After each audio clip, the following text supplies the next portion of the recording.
Bueno, gente, buenas noches. Hoy nos toca arrancar el tema de elementos finitos. ¿Alguien pudo ver los videos que le recomendamos? ¿Qué haces, Ricardo? ¿Cómo andás? ¿Todo bien? Todo bien. Leo.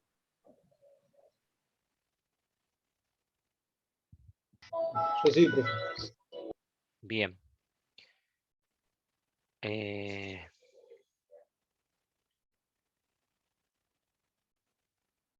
Vamos a compartir pantalla. ¿Me avisan cuando ven una presentación PowerPoint? Ahí se está viendo. Perfecto. Bueno, asumo que todos cursaron cálculo numérico, ¿no?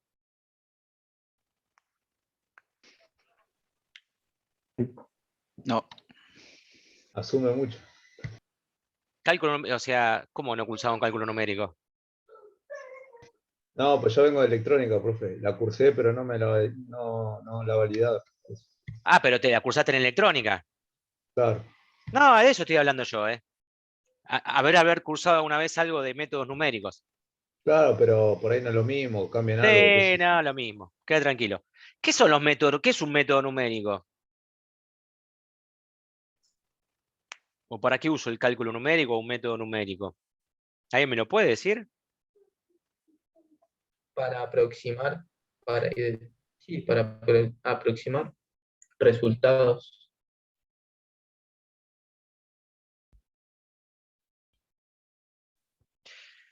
Bien, un método numérico me sirve a mí para, como decía, Diego, ¿no? ¿Eras vos? ¿Hablabas, Diego? Sí, profe. Para llegar a una solución no exacta de un problema. ¿Está? Pero que me permite tener una ventaja con respecto a algunas soluciones analíticas que serían muy complejas o casi imposible obtenerlas de acuerdo al tipo de problema, que es lo que me brinda el análisis matemático, básicamente. Entonces, nosotros hasta ahora no habíamos incluido ningún método numérico porque necesitábamos ver las ecuaciones de Laplace y de Poisson, que básicamente van a ser, digamos, la excusa para arrancar a ver uno de los primeros métodos que vamos a ver durante el año, que es el de elementos finitos.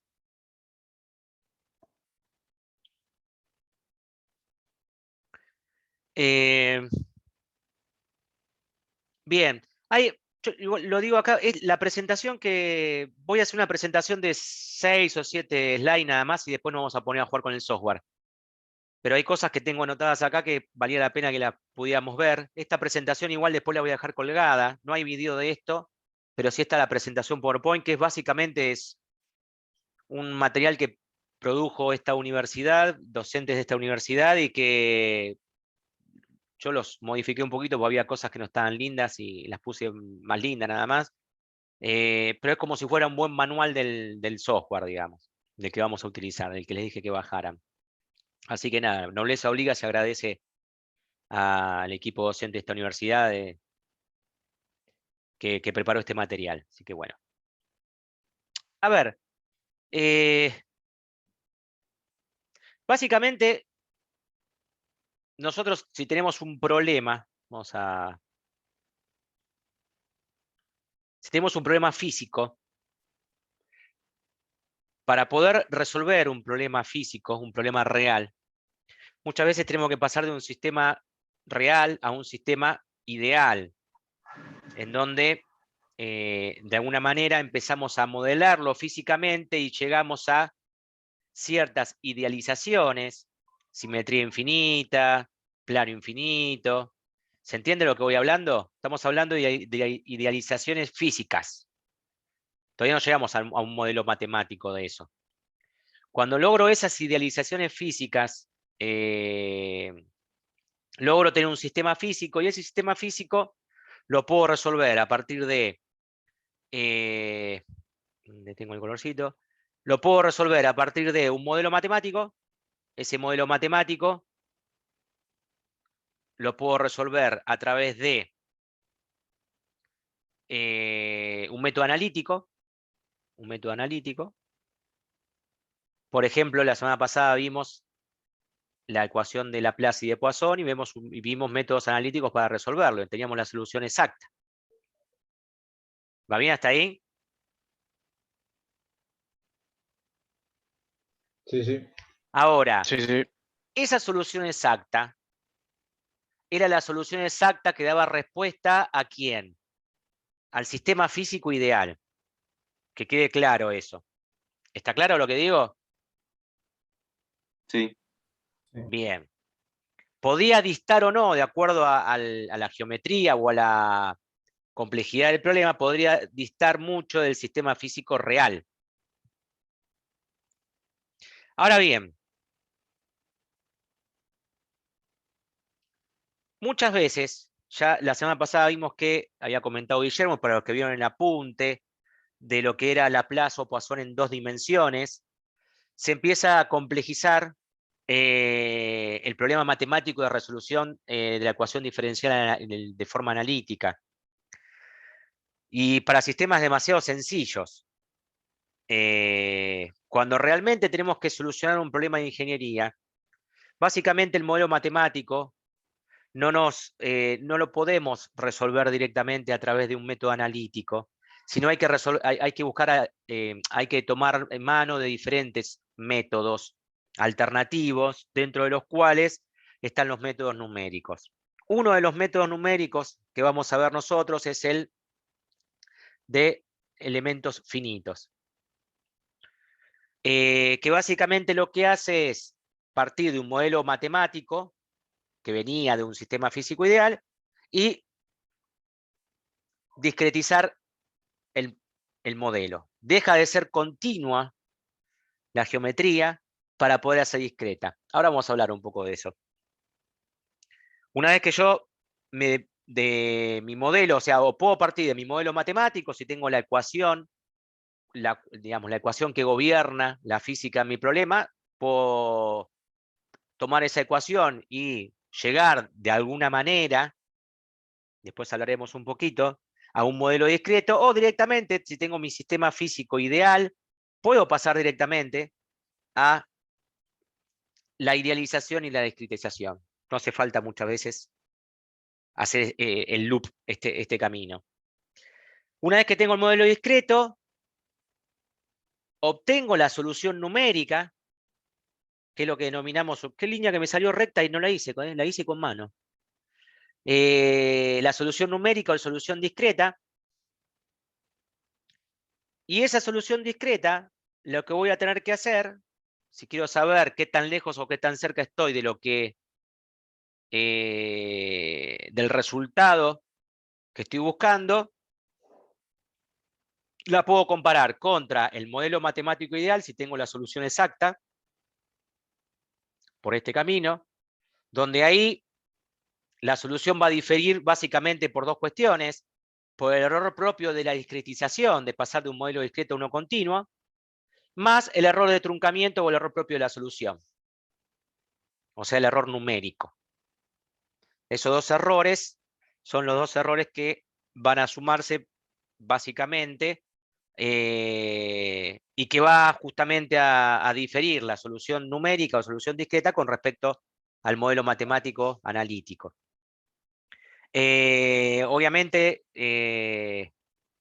la solución discreta contra su propio modelo se va a realimentar a partir del error de truncamiento que yo tengo. Si para mí no es aceptable ese error, tendré que volver a reacomodar el modelo discreto, afinarlo de alguna manera, o de diferentes formas, podemos ver eso después cómo se puede resolucionar, para volver a tener una cota, digamos, acotar el error a un valor que para mí sea satisfactorio. Otra manera más de poder probar si mi solución discreta es aceptable o no, podría ser comparando, que no está acá, pero comparando contra el sistema físico real a través de mediciones. ¿Queda claro eso?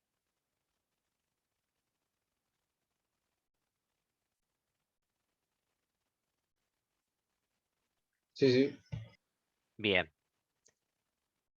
¿Alguna duda hasta acá? Es más o menos para charlar un poco, medio charla de café de cómo, digamos, vamos saltando de un modelo matemático analítico a un modelo discreto y bueno, que sepamos que lo que vamos a hacer nosotros no vamos a obtener una solución exacta, sino que va a ser siempre una solución aproximada. Lo que nos va a tener que dejar tranquilos es que la solución hallada satisfaga nuestra necesidad.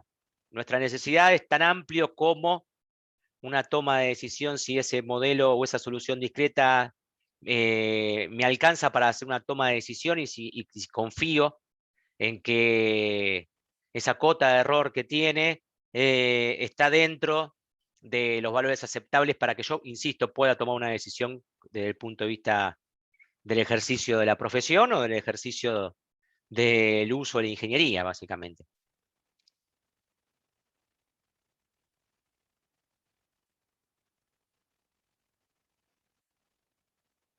Ahora bien, básicamente, el método de elemento finito es un método matemático, como otros métodos que hay, que se puede resolver tranquilamente a mano. Quién sabe, voy a retirar el concepto de tranquilamente. Es un método que requiere cierta exigencia en la parte de programación. Desde el punto de vista de la matemática, es una matemática relativamente sencilla. El problema es la construcción de la geometría, de la discretización y después de poder resolver ese sistema de ecuaciones que nos van a quedar, donde se complejiza la cosa, pero en definitiva no es un método difícil de programar, pero está tan estandarizado y es tan potente esta herramienta que hay ya software que directamente están basados en este método de resolución y que yo lo único que tengo que hacer es ingresar los datos en un modelo, digamos, en un entorno gráfico y voy a obtener los resultados también en un entorno gráfico y no me voy a meter en la matemática ni en la programación de los elementos finitos, sino que voy a directamente usar un software que utiliza como método de resolución matemático el método de los elementos finitos, pero así todo es conveniente que tengamos una pequeña idea. Bueno, permiso, un segundito, disculpen.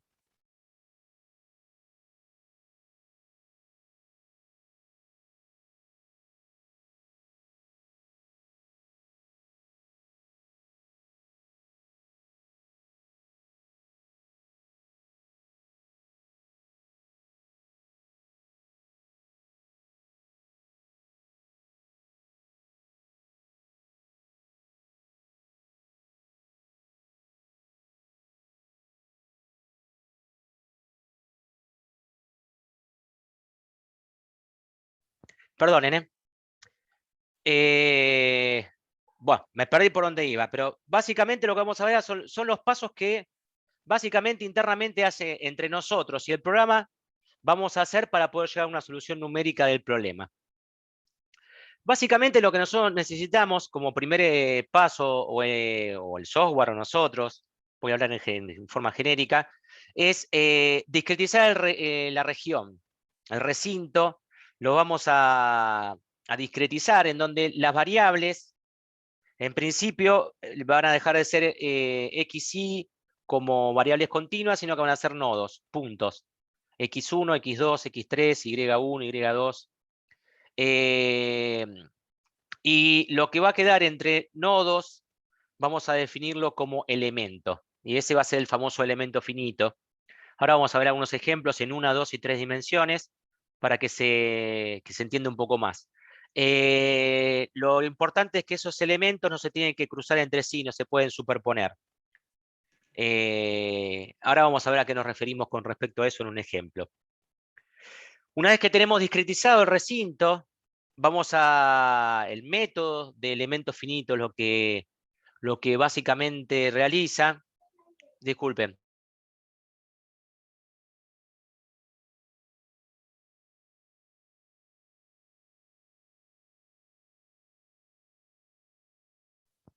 Bien, el método lo que hace básicamente es entre nodos que yo elijo, genera funciones de interpolación. Tenemos que armar funciones de interpolación. Pueden ser lineales, pueden ser cuadráticas, pueden ser cúbicas. Esas funciones se denominan funciones base o funciones de forma, y que básicamente se van a utilizar para poder tener información fuera de los nodos, aproximada obviamente, porque va a ser una solución interpolada entre cada punto y punto que vayamos eligiendo de discretización de mi recinto. Luego, con el recinto discretizado y con las funciones de interpolación adecuadas, elegidas, se arma un sistema de ecuaciones lineales y pasamos de tener un problema de resolver ecuaciones diferenciales a resolver un problema de álgebra lineal.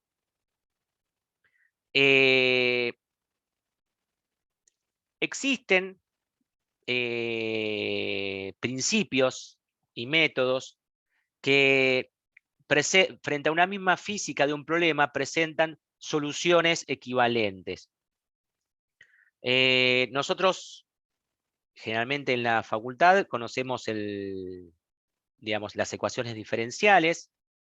Hay algunas cuestiones que generalmente no se tocan en ingeniería, o al menos en la UTN, que es el principio de mínima energía o los métodos variacionales, que son básicamente reformulaciones del problema original, que por ejemplo es resolver la ecuación de Poisson o de Laplace, que esos métodos derivan, o esos principios derivan en poder encontrar funcionales o funciones que puedan ser reemplazadas y discretizadas a través de nodos y interpoladas por funciones, por ejemplo, lineales. Eso se denomina encontrar un problema equivalente, que para cada ecuación diferencial es factible poder encontrar un problema equivalente. Y lo que se resuelve con elementos finitos es la solución discreta de ese problema equivalente. O sea, no se discretiza la ecuación diferencial. Lo que se discretiza es el problema equivalente. Una vez que se tiene eso, nos va a quedar un sistema de ecuaciones, matrices, depende de cuántos nodos elijamos, pueden quedar matrices de n por n, donde a través de este método, bueno, hay pasos que se hacen, que se va a lograr que se van a ensamblar los elementos y se va a encontrar una gran matriz que una vez que se despejen las incógnitas, y obviamente también poniendo las condiciones de frontera, se tienen que agregar a este sistema de ecuaciones lineales. Básicamente lo que hago es, si por ejemplo yo tengo la ecuación de Poisson o de Laplace, supónganse la ecuación de Laplace, donde la función que yo quiero hallar es la función potencial, U, que está metida dentro de la ecuación diferencial. Al utilizar un problema equivalente y discretizar ese recinto y discretizar el problema, lo que voy a hallar como solución es una solución numérica de mi función que yo estaba buscando, que es la función potencial, por ejemplo, y esa función potencial me va a quedar como una combinación lineal de funciones, que va a tener la información de los nodos y de la función de interpolación. Y de esa manera voy a tener mi solución final de elementos finitos. Básicamente, y en forma muy fea y rápida, es lo que el método nos hace. Lo que el método lleva adelante. Pero básicamente se resuelve todo con álgebra lineal. O sea, usando AIGA se puede tranquilamente resolver, y con cálculo numérico también. Son situaciones que entre las dos se arma tranquilamente este método. Es un método para poder llevarlo adelante en una dimensión es relativamente bastante sencillo de interpretar la matemática necesaria, digamos, sabiendo un poco de espacios vectoriales y de combinación lineal, se puede sacar adelante este método. Una vez que tengo los resultados, después, bueno, con esa función U hallada, puedo hallar ya todo, como hicimos con la ecuación de Poisson. Podemos tener el resultado de lo que querramos, campo eléctrico, vector de desplazamiento, etcétera, etcétera, etcétera. Los elementos finitos generalmente depende, en este caso es una aplicación para la parte mecánica, que donde nace la aplicación de este método matemático, nace fuertemente para la parte estructural, después se hace extensivo a todas las áreas de la física, de la ingeniería, pero básicamente depende de la geometría de lo que yo quiera modelar. Voy a utilizar una dimensión, elemento finito de 2 dimensiones y elemento finito de 3 dimensiones. Entonces, si yo quiero modelar, por ejemplo, elementos esbeltos, elementos esbeltos significan que básicamente la información está, o la aplicación de la fuerza o el estrés puede estar en una sola dimensión y las secciones transversales van a estar sometidas al mismo esfuerzo. Directamente ahí podemos trabajar con elementos finitos de una sola dimensión, en donde este será un nodo, este será el otro nodo, y esta barra que está en el medio es el elemento finito. Si yo lo que quiero modelar son chapas, por ejemplo, la chapa, el fuselaje de un avión, lo puedo hacer tranquilamente con elementos bidimensionales, que es lo que utiliza el software que vamos a utilizar nosotros, que nuestro software que vamos a utilizar, el elemento finito utilizado son triángulos, pero también se pueden utilizar elementos finitos cuadriláteros. Nosotros vamos a usar triángulos, el programa usa triángulos, no nosotros. Mientras que en 3 dimensiones es infinita, digamos, la forma de los elementos, pero pueden ser prismáticos o no me sale la palabra de ¿cómo es? Entonces, prismáticos piramidales y prismas, digamos, básicamente.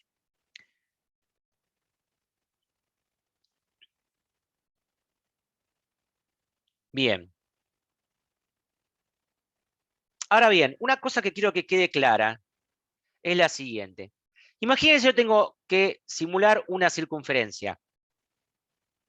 Ustedes ahí ven una circunferencia, esta es una extracción del programa. Ven una circunferencia y ven un montón de triangulitos amarillos, que serían las subdivisiones de los elementos finitos que les comentaba.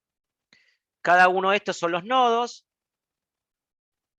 Por ejemplo, en estos 3 nodos me definen la subregión o el elemento finito este.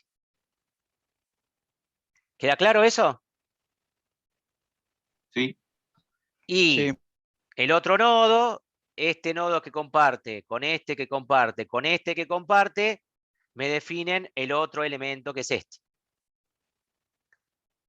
Y acá en el medio tendré entre nodo y nodo, tendré funciones de interpolación lineales, porque van a depender de x, y las funciones de interpolación lineales. Ahora, el tema es el siguiente. Cuando yo discretizo una región y la discretizo con triángulos, si yo tengo una frontera circular, si yo hago un zoom, ¿qué estoy viendo acá? ¿Se entiende lo que digo? En realidad lo que estoy viendo es esto. Esto que está acá es básicamente un zoom de lo que estaba abajo. Si yo tengo triángulos, básicamente, fíjense, este triángulo es esto. ¿Lo ven eso? Que está definido porque yo definí estos 3 nudos. O nodos, perdón. Y ahí nace mi elemento, mi triángulo. Pero la realidad es que si esto es una circunferencia,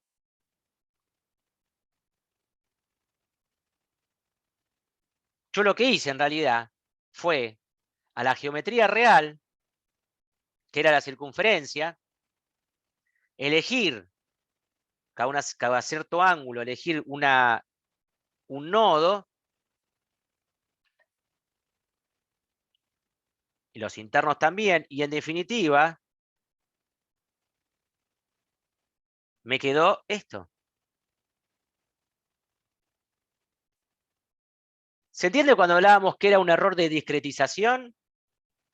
Este es el error de discretización, porque hay una cierta cantidad o una cierta región en donde no está respetando la geometría. ¿Se entiende eso, gente? Esta parte de acá Sí. en mi solución numérica no va a existir, porque va a ser prismático este círculo. Imagínense que yo había elegido 6 nodos nada más en el círculo. O sea, que me estaría como, como las puntas de un hexágono, digamos. Fíjense cuánta área quedaría fuera de eso. Imagínense si después tengo que analizar una densidad volumétrica de carga y dejo un montón de área afuera. Ahora, ¿qué hago? Bueno, aumento la cantidad de elementos. Y si toma pequeños diferenciales más chicos, no se va a ajustar más a la esfera o a la Correcto. circunferencia. Acuérdense que esto no son diferenciales, son incrementos, pues son puntos. Acá no tenemos diferenciales. Pero claro, Ok. y es correcto lo que decís. Justamente puedo bajar el error de discretización aumentando la cantidad de triángulos. El problema es que si aumento la cantidad de triángulos, aumento la cantidad de ecuaciones. ¿Se entiende? Porque para Hace definir... más pesado el programa, ¿no? Correcto, correcto, correcto. Hacer más densa la malla, para nosotros, para ustedes, cuando resolvamos los problemas con el FEM, va a hacer que tarde más en calcular, o que a veces se cuelgue. Y que veamos que no podemos hacer una malla infinita, porque la tentación está en hacer la malla cada vez más finita, más finita, más finita, más finita. ¿Está claro? Y ahí, después vamos a ver, cuando empecemos a correr el programa, vamos a ver que la velocidad de procesamiento es muy importante. Y los problemas nuestros van a ser problemas de dimensiones relativamente bastante sencillos. Problemas en 3 dimensiones, cada corrida del software puede llegar a tardar 1 hora. Dependiendo de una máquina estándar que tengamos en nuestra casa, un Core 5, un Core 3. Se usan muchas máquinas, se usan sistemas en paralelo, se usan clúster, digamos, lugares donde se necesitan muchos megas para poder correr software en 3 dimensiones. Entonces, eso obliga a hacer una malla demasiado gruesa. Una malla demasiado gruesa muchas veces trae demasiado error en la solución. ¿Se entiende? Pero bueno, básicamente es esto. Después nosotros veremos cómo jugamos con eso en nuestro programa. Esto es lo que tenemos como error de discretización. ¿Va bien? Y el error de truncamiento pues va a ser, bueno, después en la solución, el método de interpolación tiene una forma de acotar el error y tiene un error intrínseco eso. Así que también va a tener un error propio. Ese es el segundo error que tenemos. Qué sé yo, no sé, por ejemplo, un desarrollo de Taylor. Si ustedes quieren hacer un desarrollo de Taylor, depende cuántos términos le pongan a Taylor, después tienen el término complementario que le da la cota de error. ¿Se acuerdan de eso?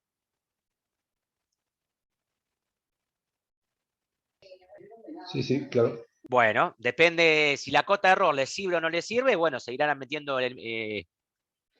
términos o no. Pero no tiene que ver nada con la discretización, tiene que ver, quién sabe, con el método de interpolación, por ejemplo.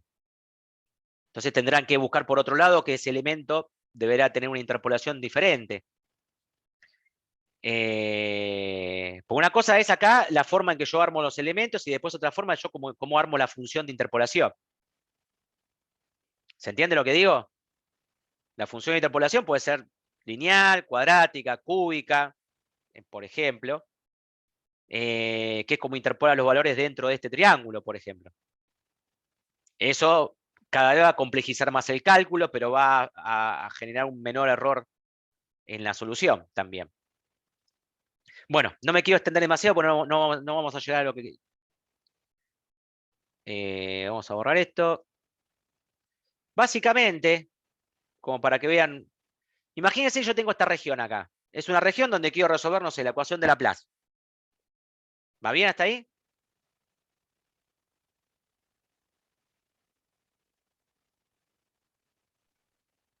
¿Hola? Sí, Leo. Bueno, lo que tengo que hacer, como vieron con el círculo recién, dividir a esa región en diferente cantidad de elementos. En este caso son 9 elementos. Hay 7 triángulos y 2 cuadriláteros. Es muy genérico, generalmente se recomienda dividir todo en un solo tipo de elemento, pero no importa, para nosotros no nos va a importar, simplemente es que como vean cómo yo discretizo un elemento que es continuo e irregular, me va a quedar, fíjense cómo me queda me va a quedar así, así, así. ¿Ven lo que le hablaba antes? La cantidad de región que dejo afuera. En este caso por defecto. ¿Va bien hasta ahí? Sí. Una vez que hago eso y que hallo las funciones por algún método, las funciones de interpolación, básicamente lo que voy a encontrar es la función de interpolación para cada uno de estos elementos y después las meto dentro de una combinación lineal y obtengo para cada elemento la interpolación más básica, es la interpolación lineal de primer grado, en donde me va a quedar para cualquier región, digamos, cualquier punto dentro de un elemento, por ejemplo, este triángulo, que me salió horrible, dentro del 7 voy a tener que, hallando convenientemente a través de un método, cuánto valen A, B y C para el elemento 7, voy a encontrar para cada punto interno de este elemento 7 cuánto vale el potencial aproximado, el B del elemento. Después, para poder hallar la solución general, digamos, independientemente en cualquier punto, tengo que hacer la sumatoria o la combinación de todos, el ensamble de cada uno de los elementos con otro, y nos va a quedar que la solución final, aproximada obviamente, es básicamente la sumatoria de todos los B en cada uno de los elementos, bajo ciertos criterios y reglas para poder hacer eso. Me va a quedar un sistema de matrices. Y eso es básicamente lo que va a hacer el software por nosotros. Nosotros no vamos a hacer nada de esto, pero tenemos que entender eso. Tenemos que entender que estamos discretizando un recinto y que estamos teniendo un error propio por el método numérico utilizado, que no es una solución exacta lo que nosotros querramos. Que podemos tentarnos a pensar que es una solución exacta, pero que no la es así. ¿Alguna duda hasta acá? No, no. No, profe. Bien. ¿Qué es el FEM? Básicamente, nuestro programa es un programa basado en elementos finitos, es una herramienta informática que permite simular leyes físicas, como la que hablamos, sometidos a señales determinadas. En otro caso serán señales de tensión, cargas, etcétera, etcétera. Pero las aplicaciones para cualquier cosa que se les ocurra de la física y de la química y de otras cosas, se puede utilizar el método, y hay software de elementos finitos. Básicamente tiene tres partes, digamos, la parte de preprocesado, donde se analiza toda la geometría, materiales, se entran las señales, las condiciones de frontera, luego la parte del mallado, que es el armado de todos los triangulitos, y después la parte de correr el software y el postprocesado, que es donde yo obtengo la solución y de ahí quiero extraer todas las preguntas que le quiero hacer a la respuesta del problema una vez resuelto. Esas son básicamente las tres etapas que tiene el software. Este en particular, el que es libre, que es el que usamos nosotros, que es el FEM, Finite Element Method Magnetic, o como sea en inglés, se llama así porque nació siendo solo un módulo magnético. Y después el desarrollador lo desarrolló para diferentes problemas físicos que no fueran nada más que problemas magnéticos. Este fue el primero, y después se le agregó electrostática, campo de variación lenta, problemas de conducción de calor y problemas de conducción de corriente. Entonces, el software tiene 5 módulos. Que en realidad todos están en uno solo. La diferencia entre uno y otro es que a este le pongo frecuencia 0 y a este le pongo la frecuencia que yo quiero. Pero se puede resolver todo esto con el software.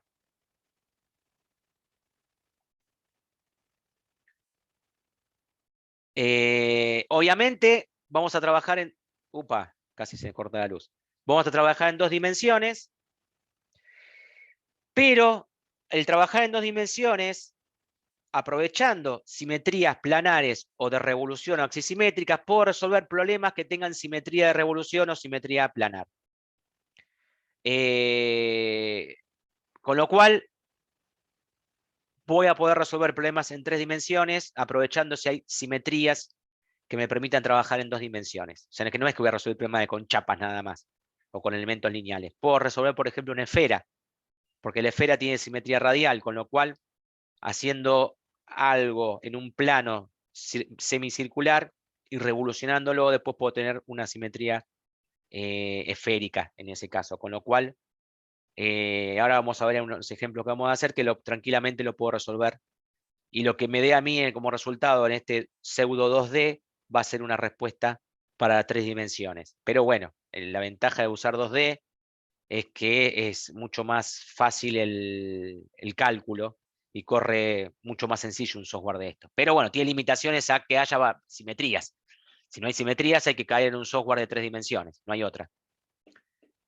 Bueno, el desarrollador es David Maker, es un ingeniero, no me acuerdo de dónde. Bueno, la página ya la tienen ustedes, ya se las había dado. Y ahí terminó lo que yo quería mostrarles dentro de PowerPoint. Ahora lo que quiero hacer es que abramos el programa y que podamos resolver un problema todos juntos de nuestro primer problema.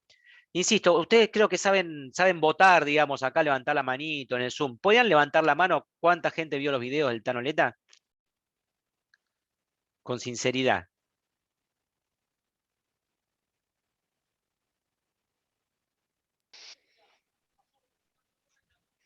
No veo la manito, pero Yo, profe, no sé dónde se pone eso, pero En yo sí lo vi. reacciones, yo lo abajo, vi. hay una cosita que dice reacción o reacciones. Ah, perdón, ya me ubiqué. Bien, bueno, me enseñó mi hijo cursando segundo grado que levantaba la manito para hablar con la seño. Así que lo aprendí hace poco. No se ría, Diego, no se ría. Bueno, más o menos la mitad. Igual vamos a arrancar, vamos a arrancar de cero. Bueno, básicamente, vamos a compartir pantalla de vuelta.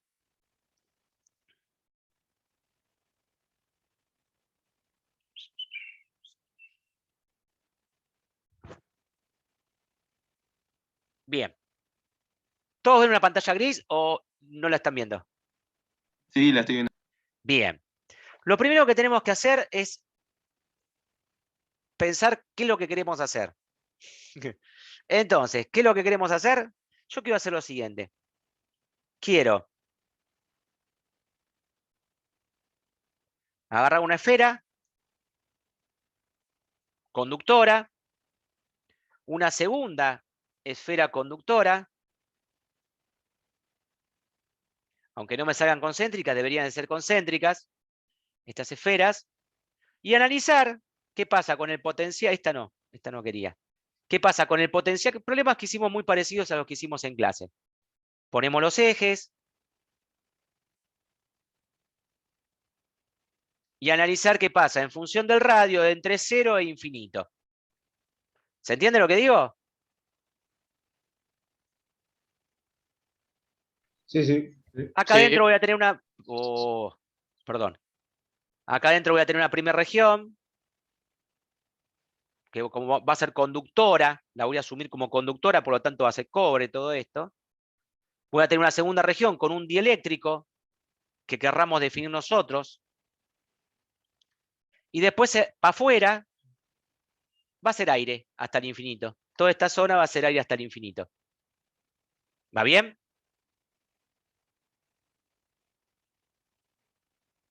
Ese va a ser el problema que yo quiero resolver. Después veremos cuáles son los datos del problema. Por ahora estamos hablando de la geometría nada más.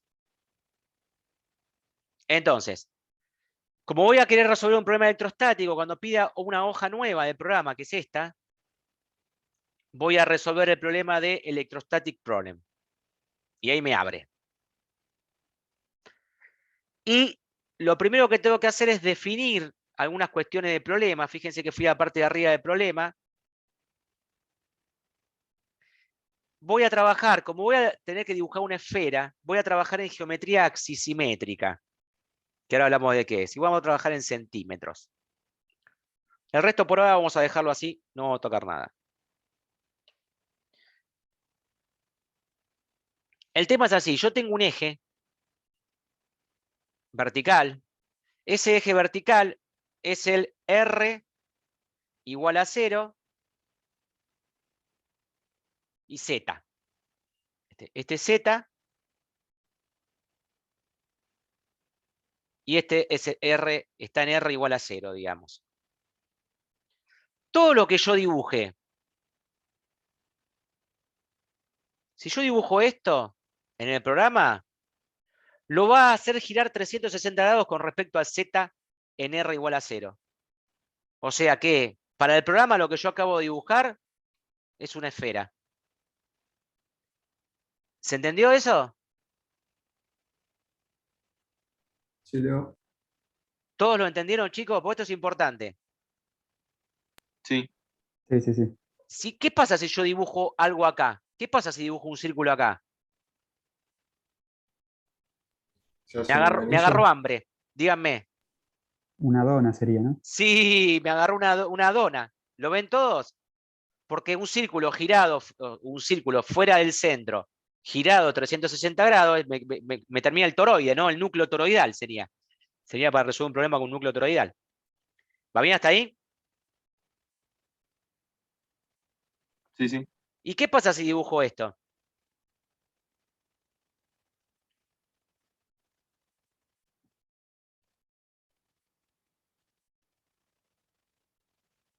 ¿Qué va a hacer eso?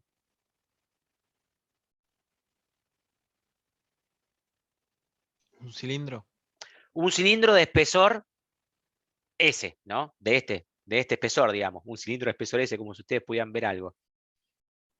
Básicamente con este espesor, el cilindro. Un cilindro de espesor D y de altura H. ¿No es cierto? Sí, Esto lo vamos a usar mucho Sí. para simular bobinas. Cuando veamos la parte magnética, vamos a utilizar mucho para simular bobinas. Pues básicamente, una bobina cilíndrica es esto. Después veremos cómo se define el número de vueltas y todo eso. Pero sería si yo tuviera un bobinado circular, sería esto. Entonces, recuerden, todo lo que yo tengo acá lo tengo que girar 360 grados con respecto al 0. No me permite dibujar en la parte negativa. No puedo dibujar acá. Esto está prohibido. Si dibujo, cuando corro el programa, me reta el programa. Porque necesitamos trabajar en la región positiva. En toda esta región necesitamos trabajar. ¿Queda claro eso también?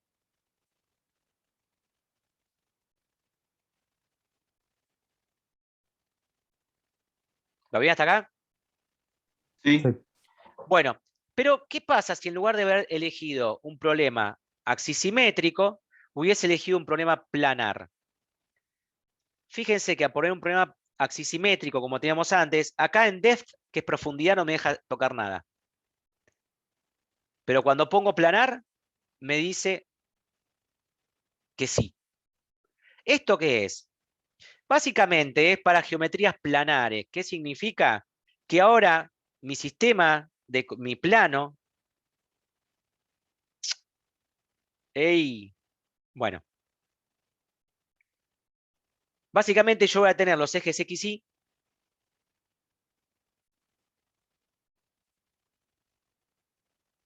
X, Y, y el Z va a estar para adentro o para afuera.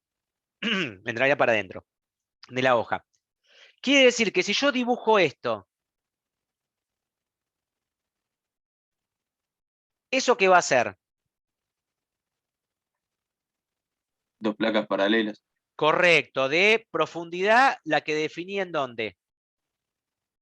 Al principio del problema. Correcto. Lo que yo había puesto como depth.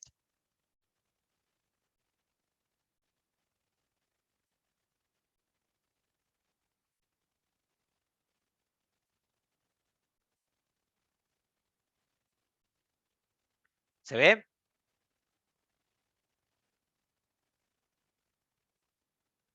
Sí, sí. O sea que si yo quiero trabajar con un capacitor plano, trabajo en geometría planar. Si yo quiero trabajar con un cilindro y ver el campo, por ejemplo, en cilindros concéntricos, el campo eléctrico en cilindros concéntricos, trabajo en simetría planar. Hago un cilindro, hago el segundo cilindro, ¿va bien? Y, no sé, si le doy 1 metro, hago cuánto es la carga por unidad de longitud, cuánto es todo por unidad de longitud, lo puedo hacer. Total, al programa evitar los efectos de borde, tomar simetría infinita, esto dura 1 metro, yo le digo que tiene profundidad 1 metro, pero no es que el cilindro es de 1 metro y que en las puntas tengo los efectos de borde. No, es como que toma 1 metro desde el menos infinito hasta el más infinito. Entonces hay simetría cilíndrica. ¿Se acuerdan de eso?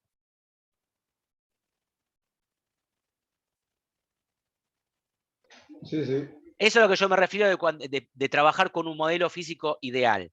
El modelo físico ideal que les hablaba antes es tener un cilindro de 1 metro que no tenga problemas en los bordes. ¿Se entiende? Idealizo el problema físico. A partir de idealizar el problema físico, encuentro simetrías. Y al encontrar simetrías, puedo trabajar algo que debería ser en 3D, en 2D. Si a mí me interesara ver los efectos de borde, no podría resolverlo con este programa. Tendría que ir en 3 dimensiones a trabajar. ¿Queda claro?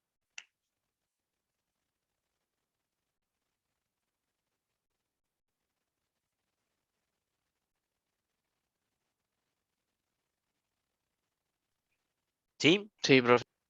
Gracias. Bueno, entonces, vayamos a nuestro problema. Nosotros teníamos el problema era axisimétrico y yo quería hacer 2 esferas concéntricas. Una de radio, vamos a ponerle 10 centímetros y otra de radio 30 centímetros. Entonces, ¿cómo se maneja el software desde el punto de vista de cómo dibujo? Obviamente, lo que puedo hacer tranquilamente es venir acá a File e importar un DXF de AutoCAD. Y listo. Es una forma de hacerlo. La otra es dibujar acá. Como nuestra geometría es muy sencilla, vamos a dibujar acá. Yo acá no puedo dibujar líneas. Acá lo pienso como un elemento. Voy a dibujar nodos. Y después voy a unir los nodos o con un elemento de arco o con un elemento de línea. Básicamente, lo que estoy hablando es esta parte de acá. Esta es la parte de dibujo. ¿Queda claro? Sí. Sí, sí. Entonces, con esa parte de dibujo lo que voy a hacer es buscar.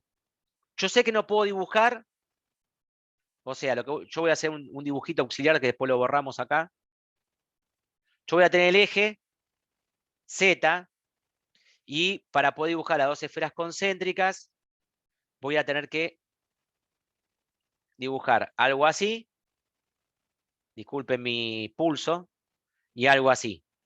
Esa va a ser mi 2 esferas, que una tenga radio 10 y que la otra tenga radio 30. ¿Va bien?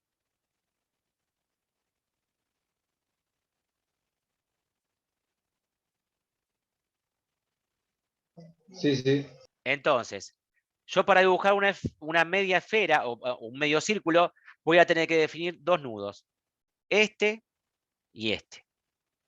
Y para la otra voy a tener que definir otros 2 nodos. Este y este. Por una cuestión de comodidad, vamos a ponernos en el 0 acá, el R igual a 0 acá y el Z igual a 0. Este es el Z igual a 0 también. Por lo tanto, lo que yo tendría que hacer es ingresar un nodo en menos 10, otro en más 10, y ahí me quedaría el diámetro de 20. ¿Se dan cuenta de eso? En menos 10, en más 10, me queda el diámetro de 20. ¿Sí? Sí. Sí, sí. Con la tecla, con Tab, con la tecla Tab, una vez que yo tengo seleccionado el nodo, con la tecla Tab, me aparece entrar por coordenadas. En donde en R lo voy a poner en 0 y el primer punto lo voy a poner en menos 10. Lo había puesto en centímetros el programa yo. Ahí automáticamente, esperen que con un nodo solo, ahí está. ¿Lo ven al nodo? Sí. Sí, sí, profe. Bien. Y el segundo va a ser tiki tiki, tiki tiki. Va a ser en 0, 10. ¿Va bien? Entonces, voy a ir a elemento de arco. Ahora cambio a elemento de arco. Y esto hace, digamos, llena, no hace 300. ¿Por qué estoy haciendo esto? Porque no hace 360 grados. Hasta 180, arcos hasta 180 grados.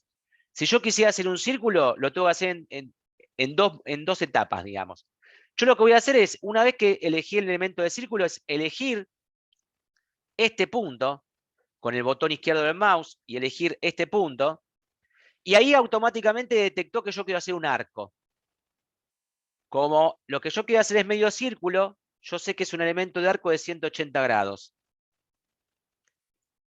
Y este punto que está acá, lo que me dice es, como no va a dibujar un círculo, va a dibujar un polígono. ¿Estamos todos de acuerdo que no va a dibujar un círculo? Sí. Bueno, Sí. ahí lo que le estoy diciendo es, dibujame un círculo o un polígono que tenga 1 grado de apertura de lado.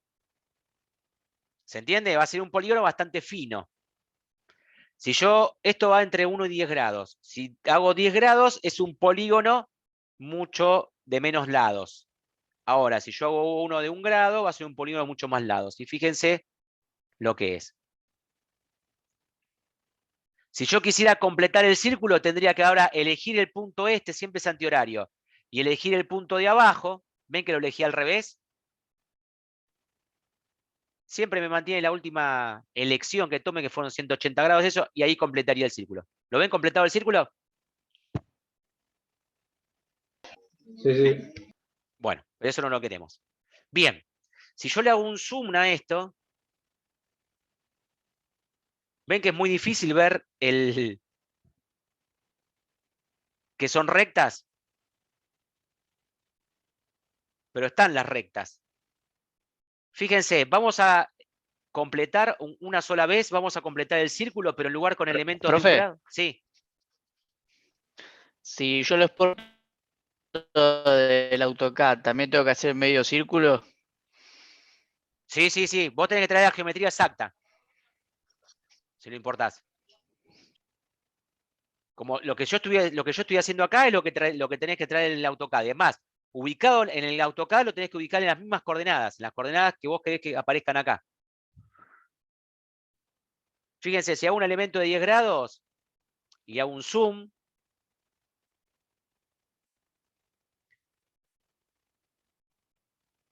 y así todo no me deja ver la diferencia. Bueno.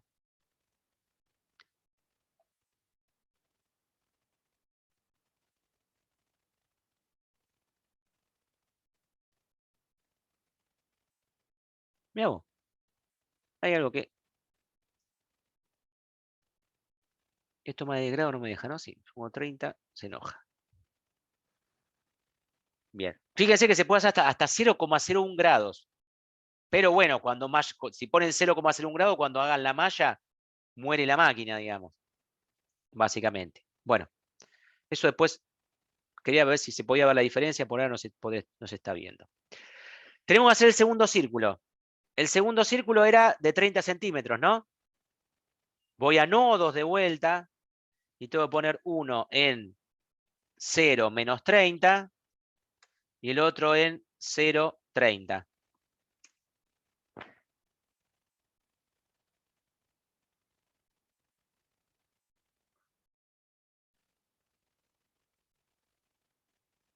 Esta parte de acá es la parte de navegación. ¿Está? Esta es la parte de navegación. Tengo zoom out, zoom in, pantalla completa, selección y después subir, bajar, izquierda y derecha. Otra vez vamos a hacer el círculo. Tenemos elegido el círculo ahí. Elegimos, no. No elegí el elemento de arco. Elemento de arco, 180 grados. Listo.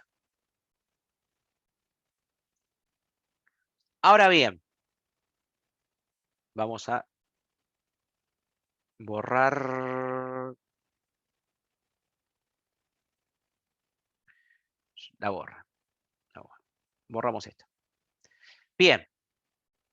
Ahora el tema es, yo no quiero estudiar el potencial, por ejemplo, entre las dos esferas. Yo quiero estudiar en todos los recintos. Dentro de la primera esfera, entre ambas esferas, y de la segunda esfera hasta el infinito. Pero el infinito está muy lejos. ¿Cómo hago para decirle al programa que tiene que seguir dibujando hasta el infinito? ¿Se entiende lo que digo? Sí. Bueno, eso es digamos, lo que se denomina es poder definir en un software de elementos finitos algo que se denomina frontera abierta. Hay que definir una frontera abierta. En una frontera abierta, las condiciones de frontera son mixtas, porque ocurre un pedazo de Dirichlet y un pedazo de Neumann. ¿Qué pasó? ¿Ahí volvió el FEM? Sí. Bien. No sé por qué se fue al WhatsApp, ¿no?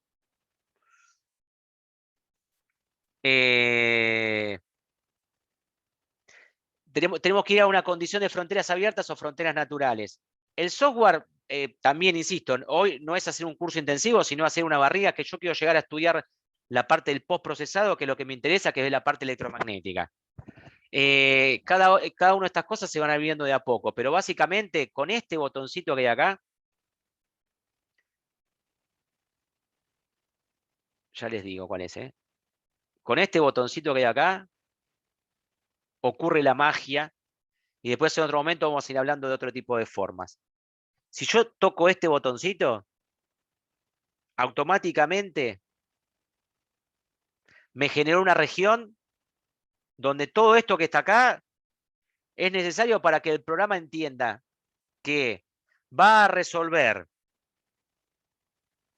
y va a mallar toda esta zona va a estar mallada, esta parte no va a estar mallada, pero así todo, lo que pase en la frontera de acá es como si esto siguiera y fuera un pedazo recortado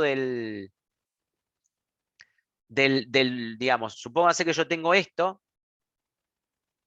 que sería más infinito, menos infinito, menos infinito, más infinito. ¿Se entiende? Bueno, el programa lo que hace, y yo tendría acá una esferita y acá tendría la segunda esferita. Al yo poner esta región acá, lo que hace el programa es acotar, que el programa resuelva en esta geometría nada más, y todo esto ahorrármelo, que sería imposible calcular hasta el infinito, ¿no? ¿Se entiende? Pero es como si lo estuviera haciendo hasta el infinito. Y teniendo en cuenta las condiciones de frontera del infinito, que para este caso la natural es que el infinito sea 0. Hay otras maneras de definir qué pasa en el infinito, se pueden... ¿puedo yo definir una frontera del infinito que, por ejemplo, tenga potencial 8 volt? Se puede hacer tranquilamente con el software. No es interés nuestro hoy trabajar con el tema de infinito, digamos. Pero sí poner la condición natural que es 0 volt en el infinito. Entonces, con eso ya resuelvo el problema de la condición de frontera. Entonces, ahí tengo la geometría. Ahora lo que tengo que hacer es pasar a laburar con los materiales. Para eso tengo que definir regiones que le voy a asignar un material. Si yo elijo este que está acá, ¿lo ven ese verde? Sí, sí. Ese me va a permitir, si yo hago ahora con el botón izquierdo del mouse, tengo que hacer un clic. En esta región, en toda región cerrada tengo que hacer un clic. Y voy a tener que definir en cada una de esas 3 regiones los materiales. ¿Va bien?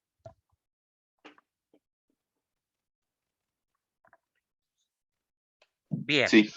Perfecto. Bueno. Lo que tengo que hacer ahora es ir a la parte de propiedades. Y acá en propiedades se abren un montón de cosas interesantes. Primero, ya que estábamos hablando de los materiales, vamos a hablar de los materiales. Primero vamos a ir directamente a cómo creo un material. Vamos a adherir una propiedad. Y fíjense que como estamos en electrostática, la única propiedad que me deja manejar es la permitividad relativa. ¿Va bien? Y obviamente, si en ese material va a haber densidad volumétrica de carga o no. ¿Va bien? Sí. Bueno, vamos a crear el aire, permitividad relativa igual a 1. Obviamente, como estamos en axisimétrico, es epsilon R y epsilon Z, no es EX e Y. Me deja hacer problemas que no tengan épsilon constante. Yo puedo definir el epsilon de acuerdo a las coordenadas también. ¿Está? Recuerden, nosotros trabajamos siempre con épsilon constantes, pero acuérdense que el épsilon puede variar, puede ser un medio que no sea lineal, que sea inhomogéneo, que no sea isotrópico, anisótropo, perdón. En este caso sería anisótropo si yo defino según el eje R, una permitida relativa de 2 y en el eje Z una de 1. Bueno, nosotros iremos a aire medio lineal, medio simple, y vamos a adherir una segunda que se llame dieléctrico. Y vamos a ponerle por ahora 3, una permitida relativa de 3. Bien, ok. Ok. Lo que tengo que hacer ahora es, si tengo el botón verde apretado, ahora con el botón derecho del mouse selecciono y se pone en rojo. Barra espaciadora y me abre la ventana de propiedades del bloque. Y voy a decir que ese bloque es aire. Este bloque es dieléctrico. Y este bloque debería ser cobre porque es un conductor, pero el programa a los conductores son, acuérdense que en electrostática, ¿qué pasa con los conductores en equilibrio electrostático? Toda la carga está en las superficies. Entonces a este software no le interesa qué pasa dentro de un conductor. Con lo cual nosotros solamente le vamos a poner aire, pero vamos a ver que es lo mismo. Recuerden ustedes que tener un conductor macizo o tener una cáscara, un conductor desde el punto de vista interno, ¿cuánto vale el campo eléctrico internamente? 0. Correcto. 0. Perfecto.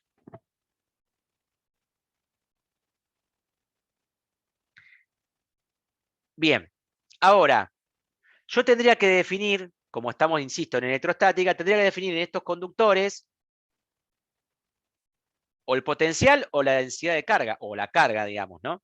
Entonces yo tengo que ir acá a propiedades, conductores, voy a adherir una propiedad, voy a ponerle conductor interno,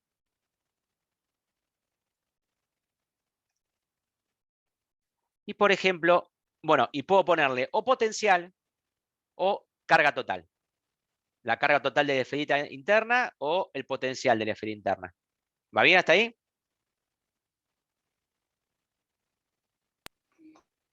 Sí, sí. Bueno, supónganse que ponemos la esfera interna 100 volt.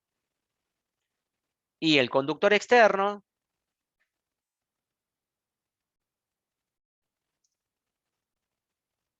lo dejo a 20 volt. ¿Va bien? Bien. Yo los 100 volt se lo quiero, el conductor interno, básicamente es este semicírculo. Con lo cual tengo que ir a elegir semicírculo, botón derecho, selecciono, se pone en rojo, barra espaciadora, y ahí aparecen las propiedades, donde en lugar de la parte que dice en conductor, voy a elegir el conductor interno. Y ese semicírculo toma las propiedades que yo le cargué al conductor, o sea, 100 volt. Lo mismo hago con el de afuera, 20 volt, que es el conductor externo. De tal manera que si yo voy a modificar ahora las propiedades de los conductores, por ejemplo, y modifico la del conductor, qué sé yo, la del conductor externo, en lugar de 20 volt le pongo 30 volt, obviamente todo lo que yo haya definido que se llame conductor externo va a cambiar su valor. ¿Va bien?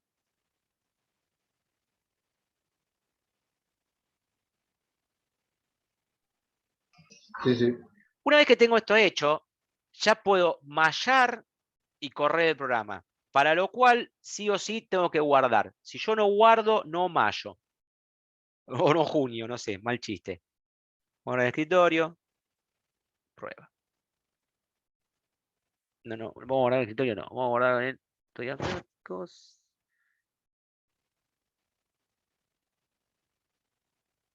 hoy es 3, ¿no? Sí. Vamos a guardarlo acá. Bien. Entonces, lo que tiene bueno este programa es que tiene mallado automático. Entonces, una vez que tengo todo hecho esto, vengo acá a este botón.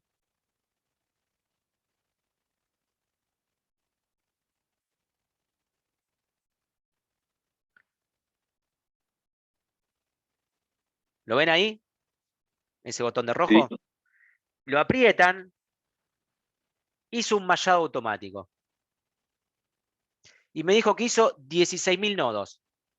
O sea que ustedes tendrían que hacer una matriz de 16.000 por 16.000, por ejemplo. Y resolverla a mano o con un software, con MATLAB, con lo que sea. Fíjense, habría que hacer un par de cuentas, ¿no? Ahora bien, la pregunta es, así todo, fíjense que se ven los triángulos y entonces, nada, yo digo, ¿podría poder hacer esto un poco más fino? ¿Podría adensar más la malla? Sí, una manera es elegir material, vamos de vuelta a la tecla material, elegimos el dieléctrico, por ejemplo, y entramos, y fíjense que acá dice el Triangle Choose Mesh Size, no sé cómo se dice. Elegir automáticamente el tamaño de malla, lo hace automáticamente. Si yo saco esto, le pongo yo el tamaño del elemento. Estamos trabajando en centímetros, 10 centímetros. Imagínense si yo pongo ahora un elemento de 3 centímetros, que debería ser una bestialidad. Pongo OK, y ahora mallo de vuelta.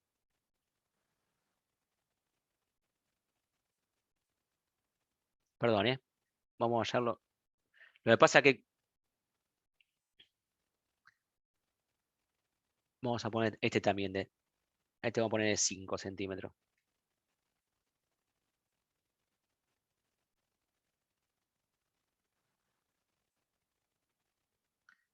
Y al de adentro, que es el que me lo está mostrando, también vamos a ponerle 10 centímetros.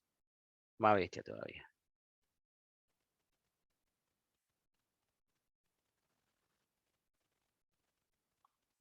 Bien, el tema es que no lo está haciendo menos densa la malla, porque todo nodo que yo genero y toda la frontera abierta que se generó acá afuera, ustedes saben que los triángulos se tienen que de alguna manera ir ensamblando entre sí. ¿Ven lo que está pasando acá en la frontera? Si yo hago un zoom cada vez más chico, ve que todo triángulo, todo nodo tiene que tocarse con otro nodo. No puede quedar un triángulo tocando la mitad de otro triángulo. ¿Se entiende lo que digo? Sí. Entonces, ¿qué pasó? Con esto que yo inventé acá, que es la frontera abierta, ya tiene una densidad de nodo puesta. Y me arrastra esa densidad para dentro de mi dibujo. Por eso no se me está haciendo gruesa como yo quería. Lo que sí podemos hacer es al revés, la podemos hacer más fina de lo que nosotros querramos, que lo que era el otro paso que yo iba a hacer. Disculpen. Vamos a agarrar de vuelta esto. Y vamos a decir, esta de acá, fíjense que el círculo ese es el tamaño del triángulo que yo definí, el tamaño del elemento. Yo lo había puesto de 10 centímetros. Ven que básicamente es casi un radio eso. Lo vamos a hacer de ahora de 0,1 centímetros.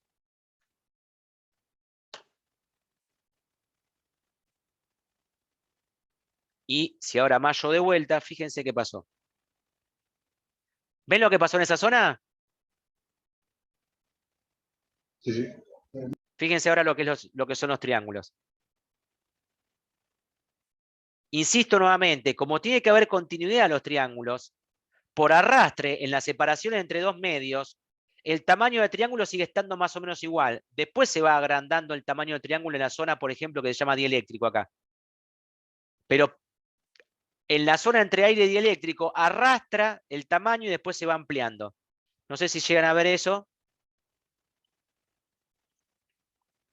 Ven que en esta zona es un poquito...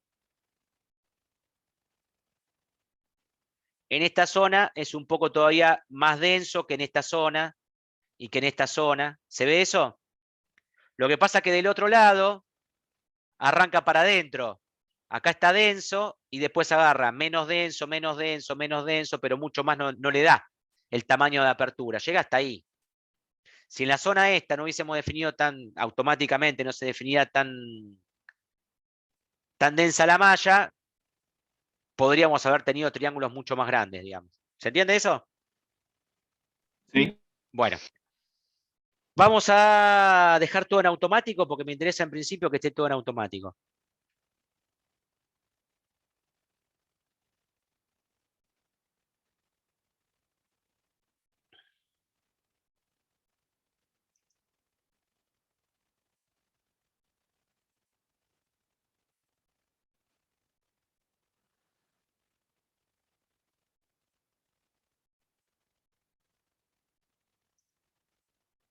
Automático y automático. Bien. Y vamos a correr el programa. ¿Cómo se corre el programa? Con el engranaje. ¿Lo ven el engranaje al lado de la parte de mallado? Sí. Bueno, a partir de que toque el botón, cuenten cuánto tiempo pasa hasta que corre el programa. 1, 2, 2 segundos tardó. ¿Está? Si yo hago la malla más densa y ustedes cuentan cuánto tarda, van a ver que va a tardar más de 2 segundos. ¿Se entiende? Pero ustedes dicen 2 segundos no es nada. Bueno, a medida que se empieza a complicar la geometría y se empieza a complicar el número de elementos, empieza a tardar cada vez más el programa. Este es un problema muy sencillo, es un problema que se resuelve con la mano. O sea, hacer esto en el elemento finito es una pérdida de tiempo, si lo puedo hacer a mano. ¿Se entiende lo que digo? Sí. Bueno. Pero a nosotros nos sirve como para poder, algo que nosotros ya conocemos, ver y saber cuáles sean los resultados intuitivamente, ver cómo lo verificamos en este programa. Pero después la realidad es que para hacer esto ni uso este programa. Directamente lo hago a mano. Este programa lo voy a usar para cuando en lugar de ser una esfera, tenga una bolladura, sea una esfera irregular, en donde se me deforme el campo, que ya a mano no tengo una ecuación para eso, ¿se entiende? Por ejemplo, una esfera aplastada, qué sé yo. Bueno, con los anteojitos, cambio, una vez corrido, cambio a otra ventana que la ventana del postprocesado. Entonces, acá ya vamos a tener que borrar todos los dibujitos porque ya va a haber cosas nuevas. Lo primero que sí mantenemos es el navegador. El navegador sigue estando. Pero se me agregan todos estos nuevos elementos. ¿Los ven acá? Esos elementos que están ahí son la papa. Ahí está todo lo que yo quiero. Entonces, fíjense que el software, digamos, esperen que se me mezcla todo. ¿Ven acá a la derecha que hay una paleta de colores? Sí. Sí, sí. Bueno, lo que nos Sí, está sí. diciendo ahí es que cada color representa la distribución de potencial, el potencial. ¿Va bien?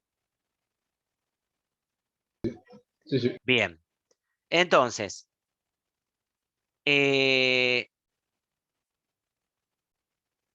fíjense que por fuera de esta región no hay colores, porque solamente el programa mayó y calculó hasta acá. ¿Ven lo que digo? Sin embargo, vamos a ver qué pasa cuando llego a ver qué pasa con el potencial cerca de este punto. ¿Qué es lo que pasaría ahí? ¿Qué es lo que me está diciendo el programa? Entonces, lo que vamos a hacer ahora es lo siguiente. Primero, como tengo elegido punto acá, ¿ven que dentro de la barra roja de arriba tengo elegido el punto? ¿El nodo? Sí, sí. Sí, sí. ¿Ven una cosita que dice Fem Output? Que yo estoy moviendo, ¿se ve? Sí. Bien, porque a veces no se ve eso. Bueno, eso significa que yo, donde hago un clic en cualquier parte del dibujo, fíjense que va a pasar automáticamente. ¿Cuánto apareció de datos? Primero, primer dato, la coordenada. R12,3, Z6,6. Segundo, el potencial. Tercero, obviamente como es un vector, el módulo de vector de desplazamiento.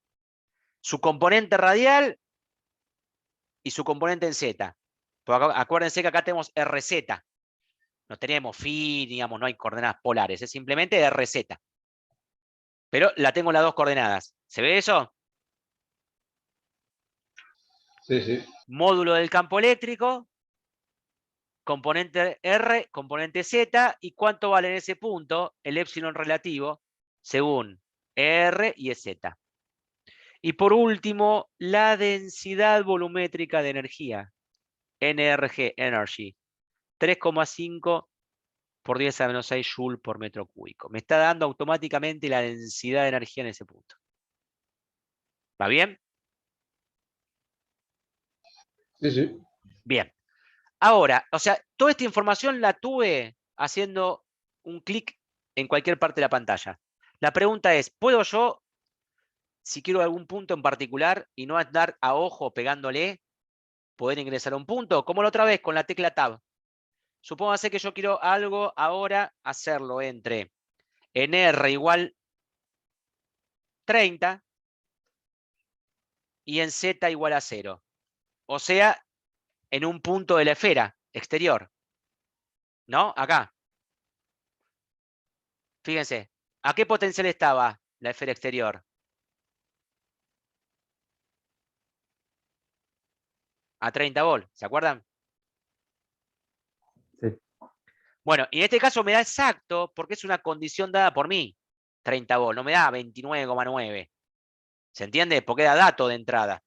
Es un dato que usó el programa para calcular. Bueno, y me da todos los datos de vuelta. Bueno, muchas veces con Guillermo le pedíamos que calcularan, por ejemplo, cómo variaba el potencial en función del radio. ¿Se acuerdan de eso? Sí, sí. Bueno, entonces, vamos a hacerlo. El primer punto va a ser el 0, 0. Y el segundo punto, no enter point. A ver. Nunca probé esto. Y el segundo punto vamos a ponerle el... esto sería, vamos a hacer 50, 60. Qué sé yo. 60, 0. Sí, primera vez que me sale esto, Guillermo, nunca había probado esto. O sea, ingreso primero el punto inicial y después el punto final. Bueno, una vez que tengo definida esa línea, puedo ir a este botón que está acá arriba.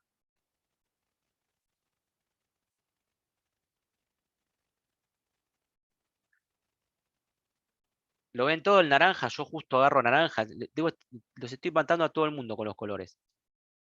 Este negro. ¿Lo ven al negro? Sí. Defino, sobre esa Sí. línea ahora voy a ir a este botón que tiene un grafiquito y van a ver que ocurre la magia de la física ahí. Elijo ese botón. Fíjense que me aparece. Es un graficador XY. Me va a graficar información sobre esa línea que hice. ¿Está bien? ¿Qué puedo graficar? El potencial en función de los puntos de esa línea, el módulo del vector de desplazamiento, la componente normal y tangencial a esa línea, el módulo del campo eléctrico y la componente normal y tangencial a esa línea. ¿Ven todas las cosas que se pueden dibujar? ¿Todas las magnitudes? Maravilloso, profe. Sí, es maravilloso. Yo no me dejo de asombrar. Estos son los puntos en los cuales discretiza y elige el FEM para hacerlo. Pero hay una función que es más linda todavía. Si yo le hago un clic acá abajo, ven que yo hice Write Data to Text File. ¿Lo ven? Sí, sí. Sí, sí. Bueno, en lugar de graficármelo dentro del software, me lo exporta en, fíjense, multicolumna text no lee, bueno, en este formato, o matemática style, en un formato exportable que lo levanto con un Excel después. Y si quiero lo grafico en Excel. Metía todo en columnas. ¿Va bien? Ahora vamos a hacer uno para que lo vean. Yo no le voy a poner nada por ahora. Simplemente voy a dibujar ahora el potencial en función de esa línea que hice. Obviamente, si es una esfera conductora, el potencial es constante. Dentro, ¿no?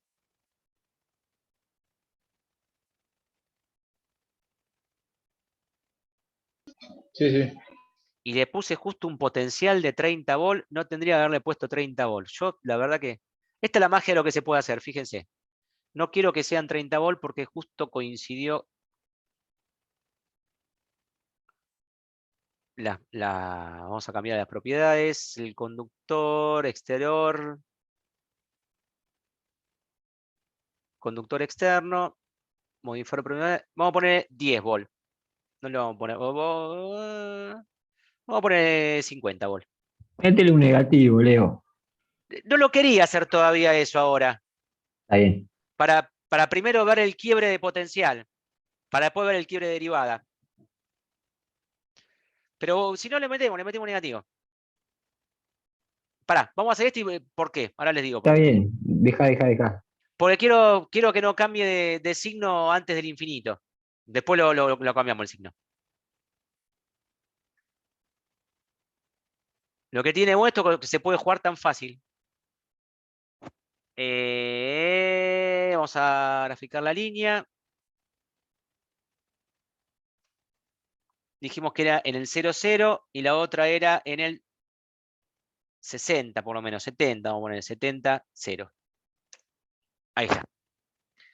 Uf, esa parte no me va a gustar. Vamos a hacer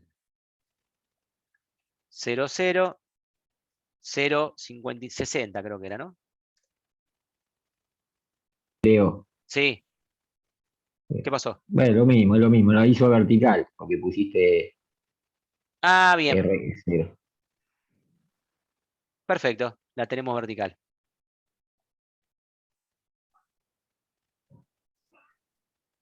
¿La ven toda la niña ahí? Ah, pero la niña sobre el eje de simetría, no sé si... A veces no le gusta, Guillermo.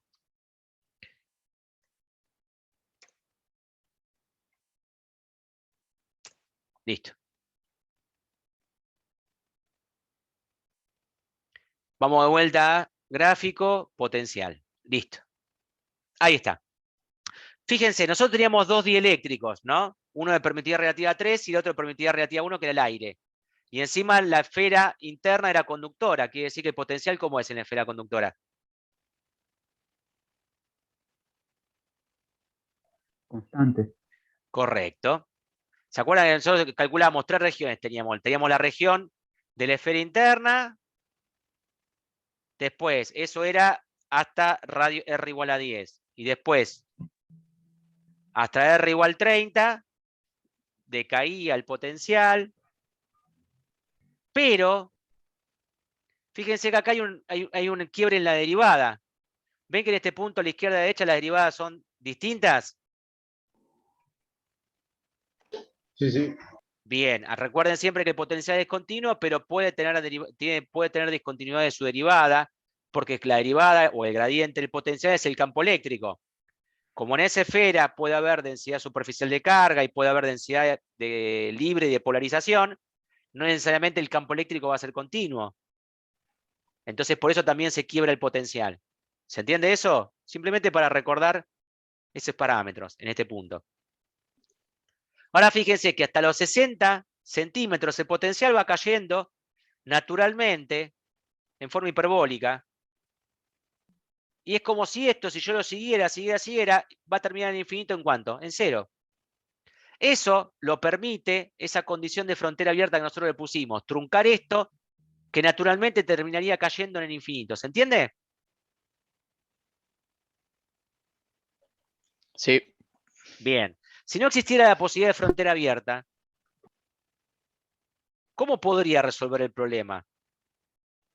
Y es una macana, porque la manera de hacerlo sería, vamos, por ejemplo, yo tengo mis dos esferitas acá, ¿no? Sería agarrar una esfera grandota, lo suficientemente lejos,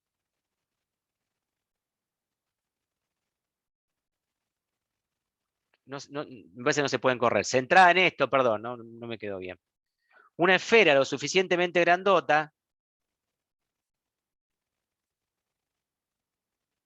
y no voy a lograr centrarlo esto. Se entiende igual, profe. Bien, y lo digo por última vez. Una esfera suficientemente grandota y ponerle potencial 0. ¿Se entiende? Claro. Ahora, ¿cuál es el problema? Y a esta le pongo potencial 0 en la frontera. El problema es que primero voy a mallar en todo esto. Tengo que mallar todo. La cantidad de triángulos que hay acá, la cantidad de poder que pierde el programa por hacer esto es terrible. ¿Está claro? Y aparte, estoy aproximando, digamos. Está bien, uno puede ver que más o menos, si le doy 10 veces el radio, más o menos ya estoy ahí, dentro de todo, bajando tanto el potencial, pero bueno, estoy perdiendo potencia en la en el de cálculo. ¿Se entiende? La posibilidad de tener estas herramientas de frontera abierta agudizan un montón el cálculo de no tener que generar esas fronteras cerradas ficticias de potenciales nulos, por ejemplo. ¿Se entendió? Sí. Bueno, vamos a graficar ahora el campo eléctrico, por ejemplo. No el módulo, porque me interesa ver la componente. Como es radial acá, no voy a tener componentes en otro que no sea radial. Vamos a elegir ET, que es la componente tangencial a mi línea, que va a ser la componente radial en definitiva. ¿Ven lo que decía? Campo eléctrico es nulo. Es nulo adentro de la esfera conductora. Hay un salto, obviamente, hay una densidad superficial de carga positiva en el conductor interno. Después el campo decrece. ¿Ven qué fea que son los gráficos así? Bueno, porque los triangulitos no está muy densa la cosa. Por lo tanto, hay deficiencias en la interpolación, en ese cálculo que estamos haciendo. ¿Ven que tendría que ser una línea continua hermosa? Acá nos estamos dando cuenta que se podría afinar más la malla. Después de vuelta, fíjense que tengo un salto más de potencial, perdón, de campo. Quiere decir que ahí tengo de vuelta una densidad superficial de carga, sea libre más. Igual está bastante bien, igual creo. Sí, sí, bueno, por eso digo, pero uno está acostumbrado con el Excel que junta todos los puntos y hace una SP line y queda todo suavecito, digamos, ¿no? Claro. École. Y Está más después lindo acá. que el pulso de Leo, ¿no? Ah, eso seguro. ¿Va bien, gente, hasta acá? Sí. Bueno, lo Sí, mismo puedo Leo. hacer con el vector de desplazamiento. Vamos a hacerlo con el vector de desplazamiento y después vamos a pasar a otras herramientas que son más divertidas que esta. A pesar de que ustedes piensen que esto es divertido. Vamos con el vector tangencial. Fíjense, es 0 y después tengo los dos saltos que son las dos densidades de carga libres que tengo. Fíjense que en este caso, qué interesante que acá tengo una densidad de carga libre en donde me hace crecer el vector de desplazamiento y acá una que me lo hace caer. O sea que tengo densidad de carga de diferentes signos.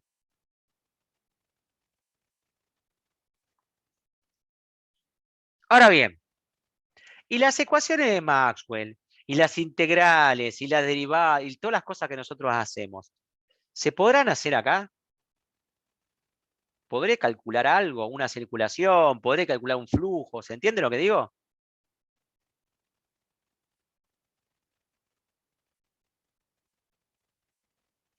Primero, Sí. lo que voy a hacer ahora es, bueno, sobre esta, fijémonos, sobre esta línea vamos a calcular, de vuelta vamos a mostrar el potencial. El potencial en este punto es 100 volt, ¿no es cierto? Acá es 100 volt inicialmente. Y al final de la línea, en este punto, pónganle que está más o menos en 26 volt, una cosa así, 25 volt, por así decirlo. Sí, sí. ¿Cuál es la diferencia potencial entonces entre esos dos puntos?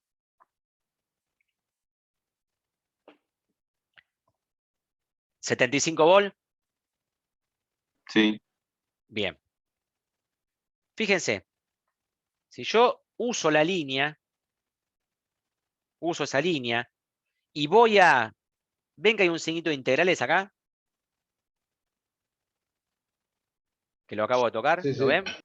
Sí. Bueno, vamos a ver qué tienen.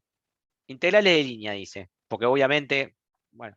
ET, lo que se llama ET, es la abreviatura de la integral de línea del campo. O sea, cuando hago eso me da la diferencia potencial sobre la línea, sobre la curva que yo marqué. Recuerden que la diferencia potencial, más allá de que es independiente, lo que importa son los puntos inicial y final, pero el programa tiene que ir por una línea que lo tiene que calcular.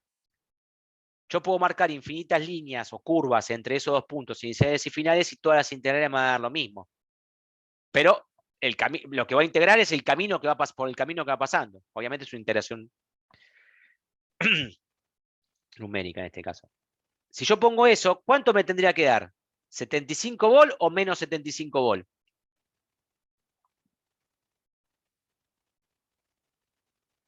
A ver quién se da cuenta.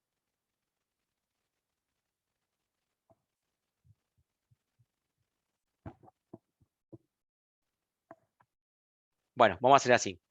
Me da menos 75 volt. ¿Lo ven que me da menos 75 volt? No le erré tanto con el ojo de 25 volt que era ese punto. Bastante bien. La diferencia potencial, 75 volt. ¿Positiva o negativa?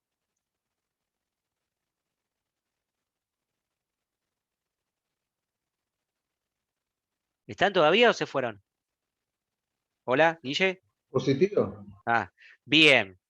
¿Se acuerdan cómo dibujé la línea? ¿Cuál fue el primer punto que hice? El de la 0, izquierda, 0. ¿no? El 0, 0. Bueno, Izquierda, derecha. correcto. La diferencia de potencial me lo da con referencia al 0, 0. Fíjense ahora, vamos a hacer otra cosa. Vamos a dibujar la línea de vuelta, más o menos a ojo, para no tardar tanto. Pero vamos a hacer al revés. Vamos a dibujarla de acá hasta el centro, digamos, más o menos, ¿no? Debería de ser la misma línea, pero al revés. Fíjense, si yo calculo la integral de vuelta, ¿cuánto me tendría que dar? Lo mismo cambiado de signo. ¿Ven que da menos 72 volt? ¿Sí o no? Sí, Sí. profe. Joya. Bien, ahora, vamos a hacer una cosa. Vamos a marcar...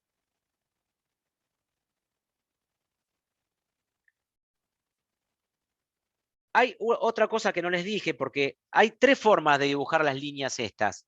Una es entrando los puntos, como les dije yo recién con el tab. La otra es con el botón izquierdo del mouse, perdón, el botón derecho del mouse, hace punto donde yo quiero. ¿Ven? Hace poligonales donde yo quiero. Y si la quiero más cerrada, menos cerrada, es una poligonal libre. Ahora, si uso el botón derecho, va a dibujar entre nodo y nodo. Entre el nodo más cercano donde yo hago un clic. Entonces, si yo hago un clic acá y hago un clic acá arriba, fíjense que me eligió toda la poligonal que es el semicírculo. ¿Va bien hasta ahí?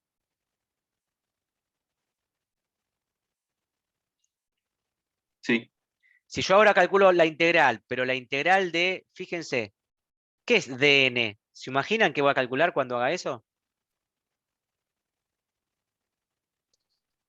Desplazamiento. No, el flujo. Sí, es el vector de desplazamiento, pero si el ET era la componente del campo tangencial a la integral de línea, el dn lo que me da es la ley de Gauss. Me da directamente el flujo. La integral a través de esa superficie. ¿Está? Pero acuérdense que esto está rotado 360 grados. O sea, me está dando el flujo neto que atraviesa esa superficie. ¿Se entiende? Sí. Y si es el flujo neto que atraviesa esa superficie, me da la carga encerrada. Ley de Gauss. ¿Va bien? O sea que también Sí. puedo calcular flujo con esto. Bien. Si en lugar de elegir, bueno, y después se pueden calcular fuerzas y esas cosas, después las vamos a ver otro día. Ahora no.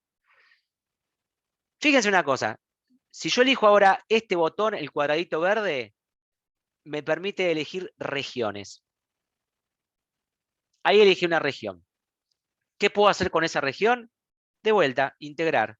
Pero me aparecen otras opciones. Fíjense ¿qué me va a elegir ahora? Integral de volumen. Energía almacenada. O sea que yo puedo calcular directamente la energía almacenada en esa región. Y me da tanto joule. ¿Va bien hasta ahí?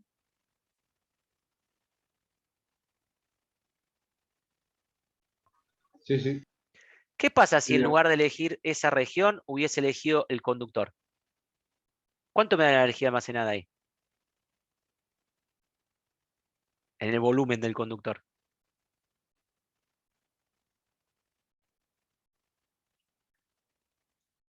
0. ¿Tengo campo eléctrico dentro del conductor? No.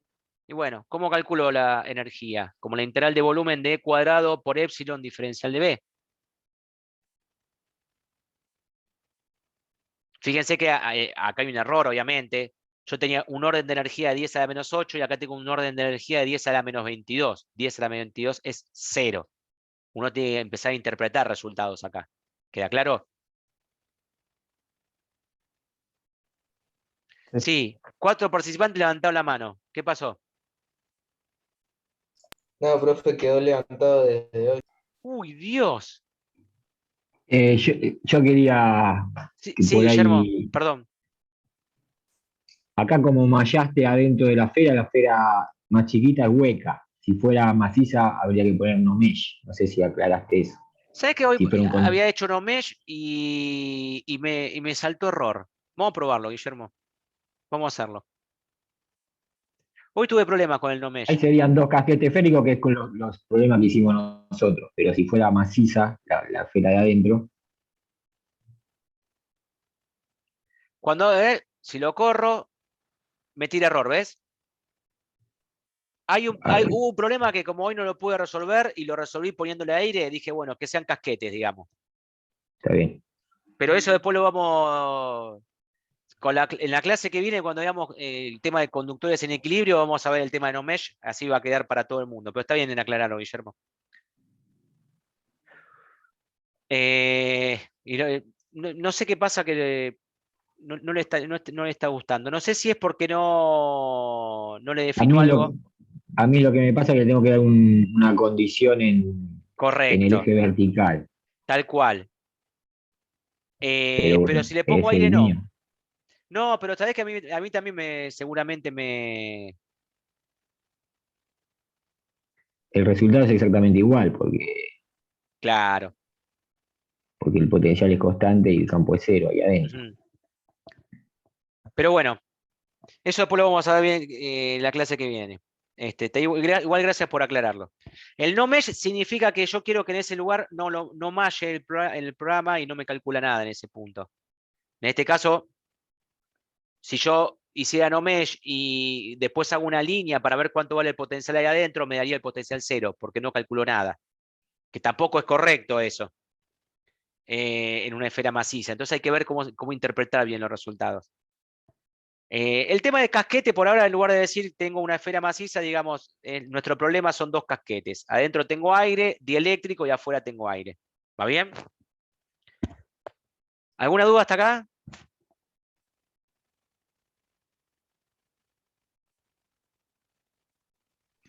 No, perfecto. Guillermo nos había propuesto que a la esfera de afuera la pusiéramos a un potencial negativo. ¿Qué? ¿Le ponemos menos 100 volt, Guille? ¿Te parece hacerlo simétrico o otro valor? Sí, sí, dale, dale. Menos 100 volt. Y corramos.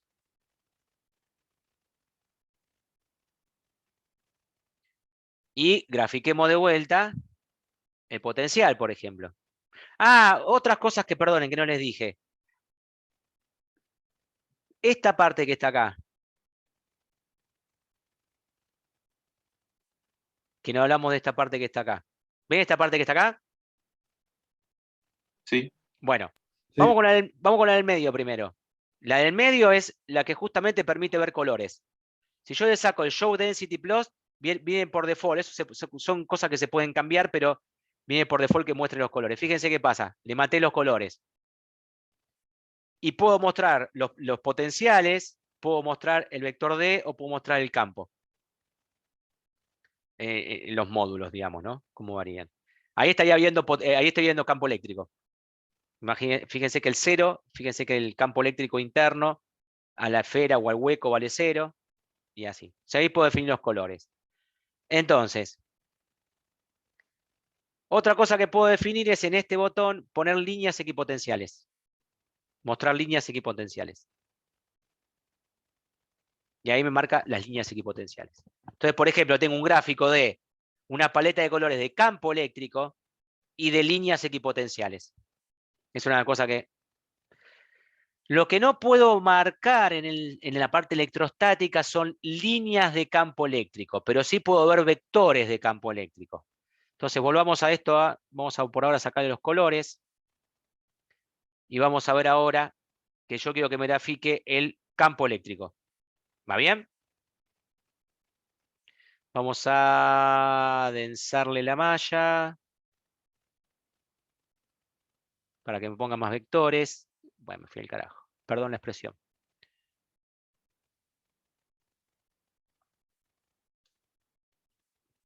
Y fíjense, si hacemos un zoom,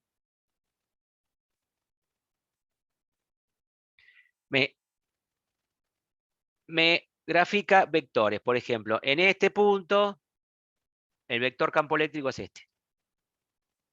Obviamente adentro hay 0. de campo eléctrico.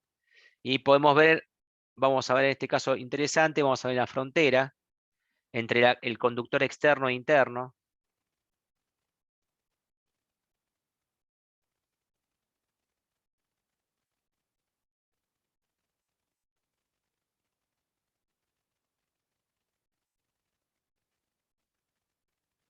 Ven acá cómo se empieza a ver que los círculos no son tan círculos en la respuesta, gente.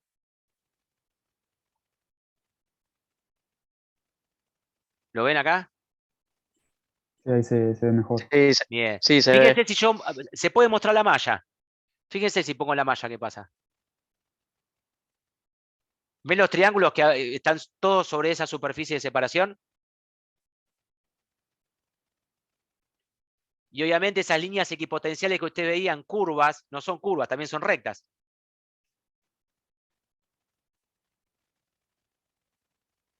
Pero que no necesariamente pasan por los triángulos, porque no es definición de la malla eso. Eso el postprocesado son líneas interpoladas. Ahora, fíjense qué interesante, porque nosotros pusimos que está a 100 volt y a menos 100 volt, ¿no? Vamos a sacarle los vectores por ahora. No, está bien, vamos a agregarle la línea. La malla vamos a sacar de molesta. Vamos a agregar una línea. La línea la poníamos entre 0, 0 y 60, 0. Vamos a graficar el potencial. Fíjense, ¿qué pasa? La esfera interna estaba a 100 volt. La esfera externa estaba a menos 100 volt. Y obviamente el infinito está a 0 volt. ¿No? Quiere decir que esto se va hacia el infinito y va a terminar, en el infinito va a terminar acá, en 0 volt. ¿Ven que esta función crece hasta el infinito que se hace 0? ¿Lo ven?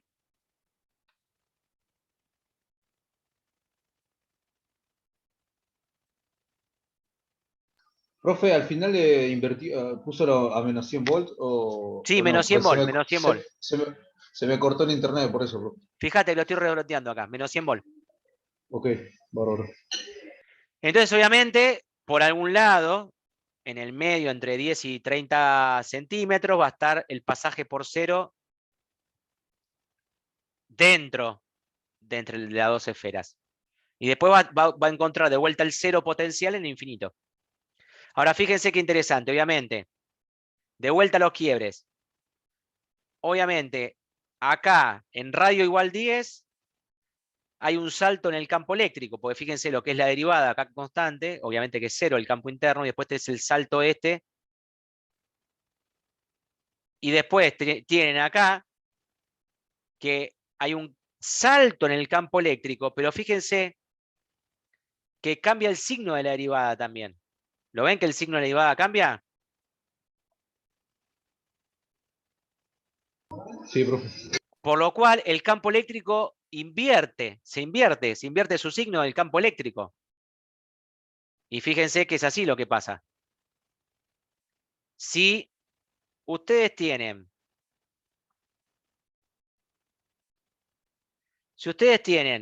este conductor a menos 100 volt, este conductor a 100 volt, y acá está 0, ¿cómo son los vectores campo eléctrico? Vamos a ver, entre la región 0 a 10 centímetros, vale 0 el campo eléctrico, ¿no? Sí. Sí. Entre 10 y 30 centímetros, ¿el campo va hacia la izquierda o hacia la derecha?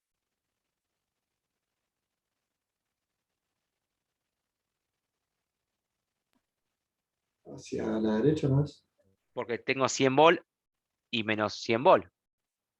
Y de derecha, de 30 centímetros en adelante, ¿hacia dónde va el campo?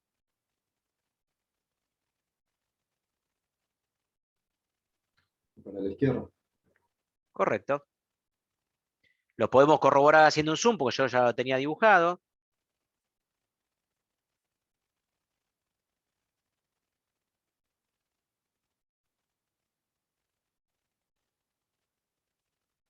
¿Lo ven? Los vectores cómo se invierten.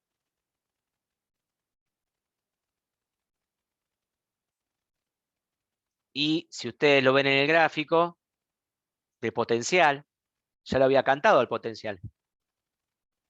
¿Lo ven?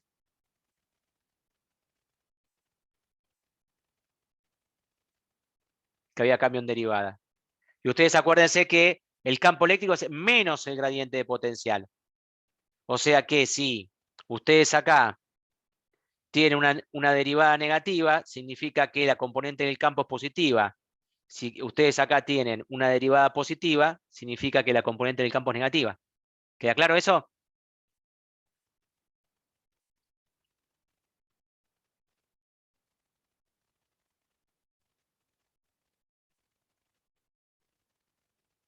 ¿Sí o no? Sí. Sí, sí. Bien. Sí, sí. Pregunta, ¿qué pasa si pongo ahora a tierra la esfera de afuera?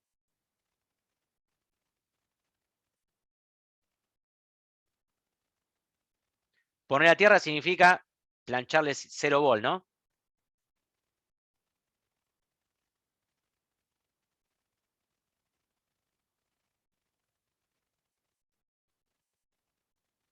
¿Qué va a pasar?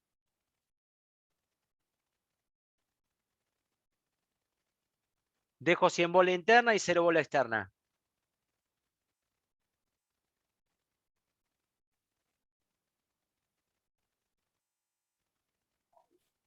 Que fuera de la externa no hay campo eléctrico, digamos. Correcto, porque entre la parte externa y el infinito tengo 0 de potencial. Vamos a graficar directamente los colores del campo eléctrico, como dijiste vos. ¿Ven? No tengo campo ni adentro de la esfera interior ni afuera de la esfera exterior y está todo contenido. Ahí tengo mi querido capacitor plano, mi capacitor esférico. Está todo contenido ahí, el campo.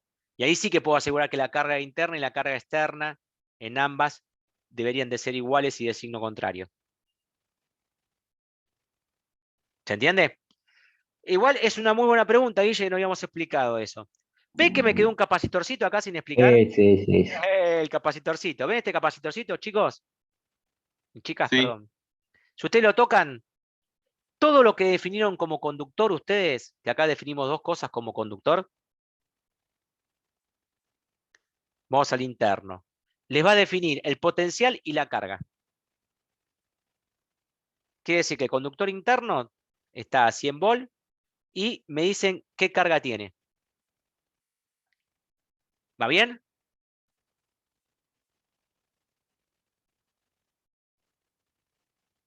Y si elijo el conductor externo, me va a decir a qué potencial está. Y en este caso en particular, fíjense la carga. Es igual y de sentido contrario.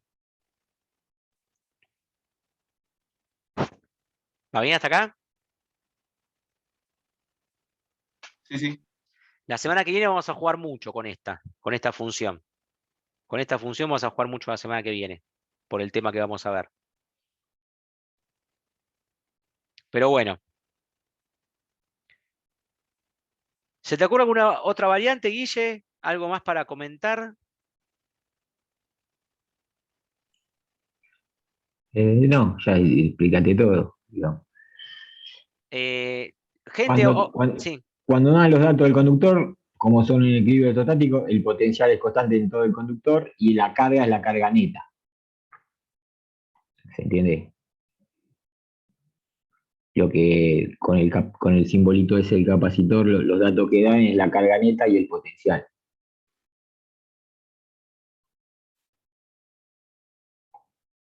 Obviamente, como afuera no hay campo y se tiene que cumplir la ley de Gauss, la carga en el conductor externo tiene que ser igual y de signo contrario a la interna.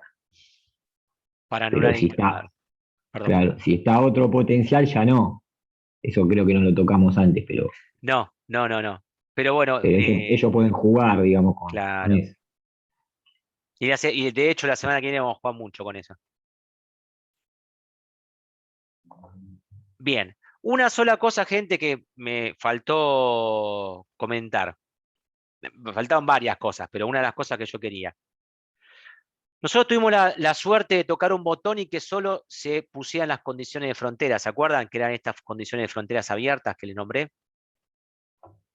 Sí. Bueno, pero en realidad nunca hablamos de propiedades, fronteras,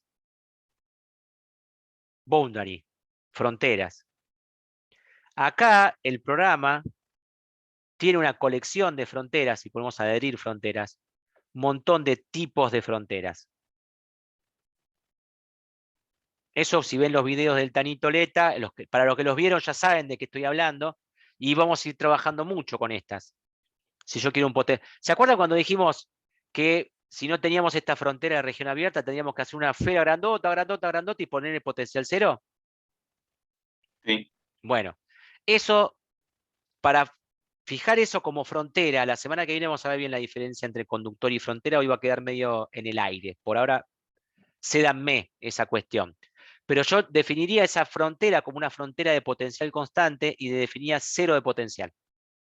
Y le ponía, qué sé yo, el infinito. Y más allá, la llamaba así a esa frontera. ¿Está claro?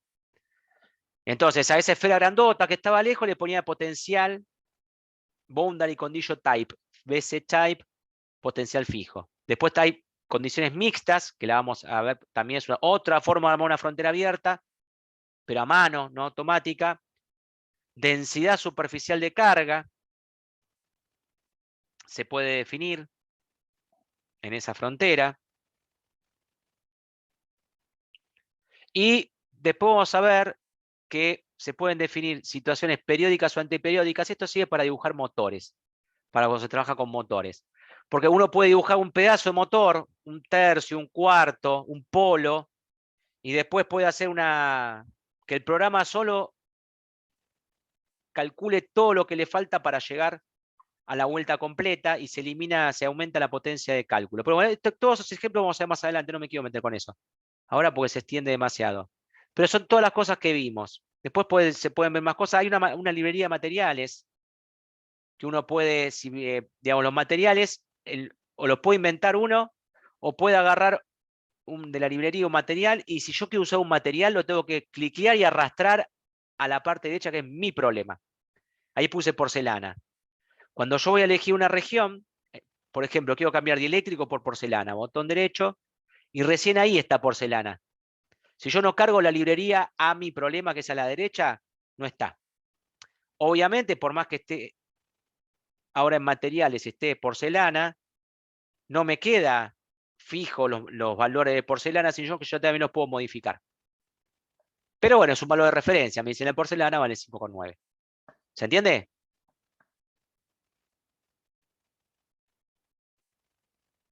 Sí. Bien. Bueno, ¿alguna duda, consulta?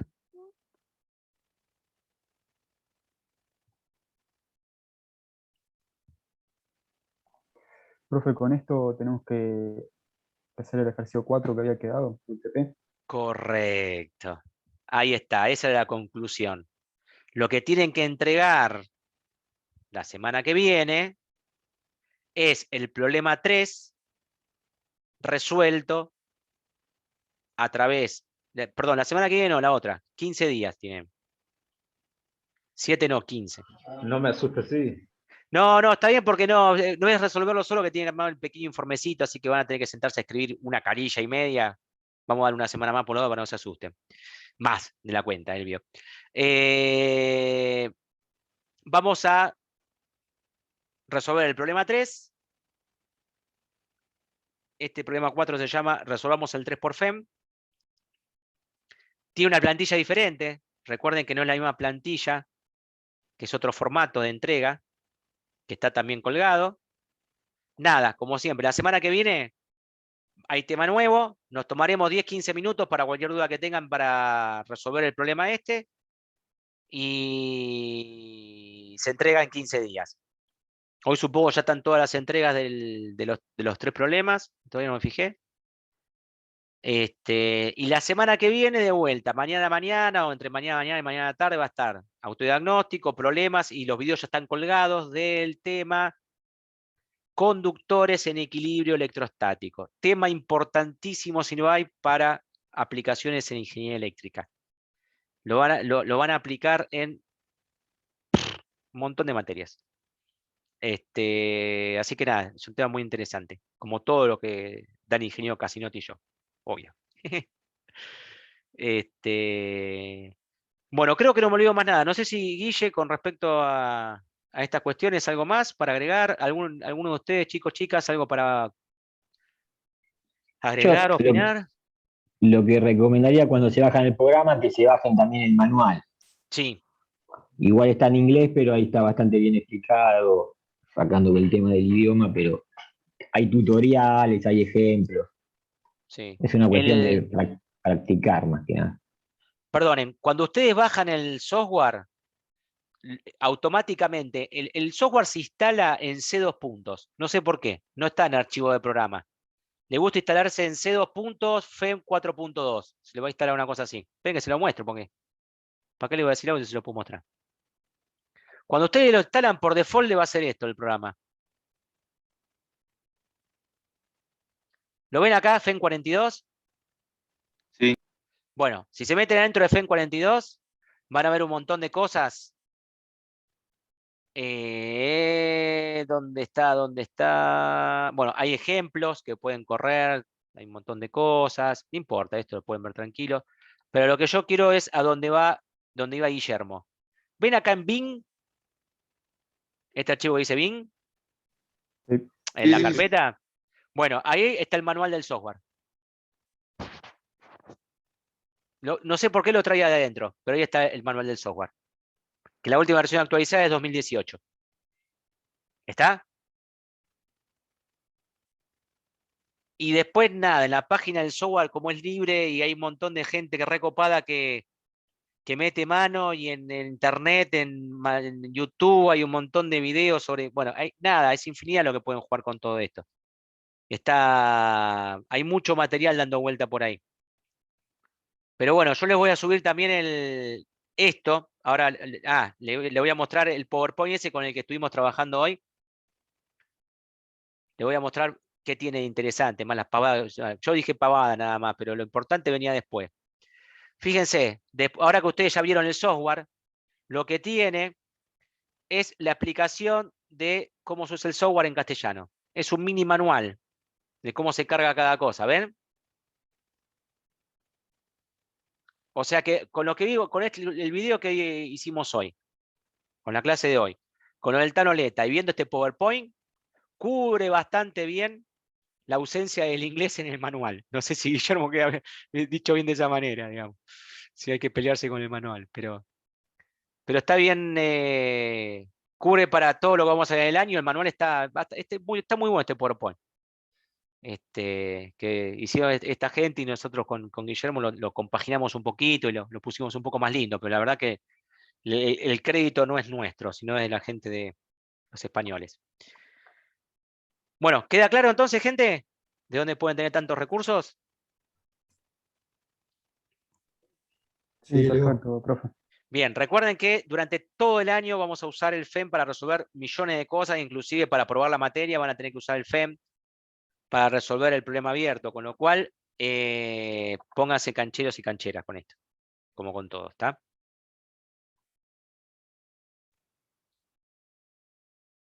Ok, vamos a Perfecto. intentarlo. Sí, siempre hay que intentarlo, no queda otra. Así aprendí yo, intentando, así me recibí, intentando. Bueno, gente, cuídense, que tengan una linda semana.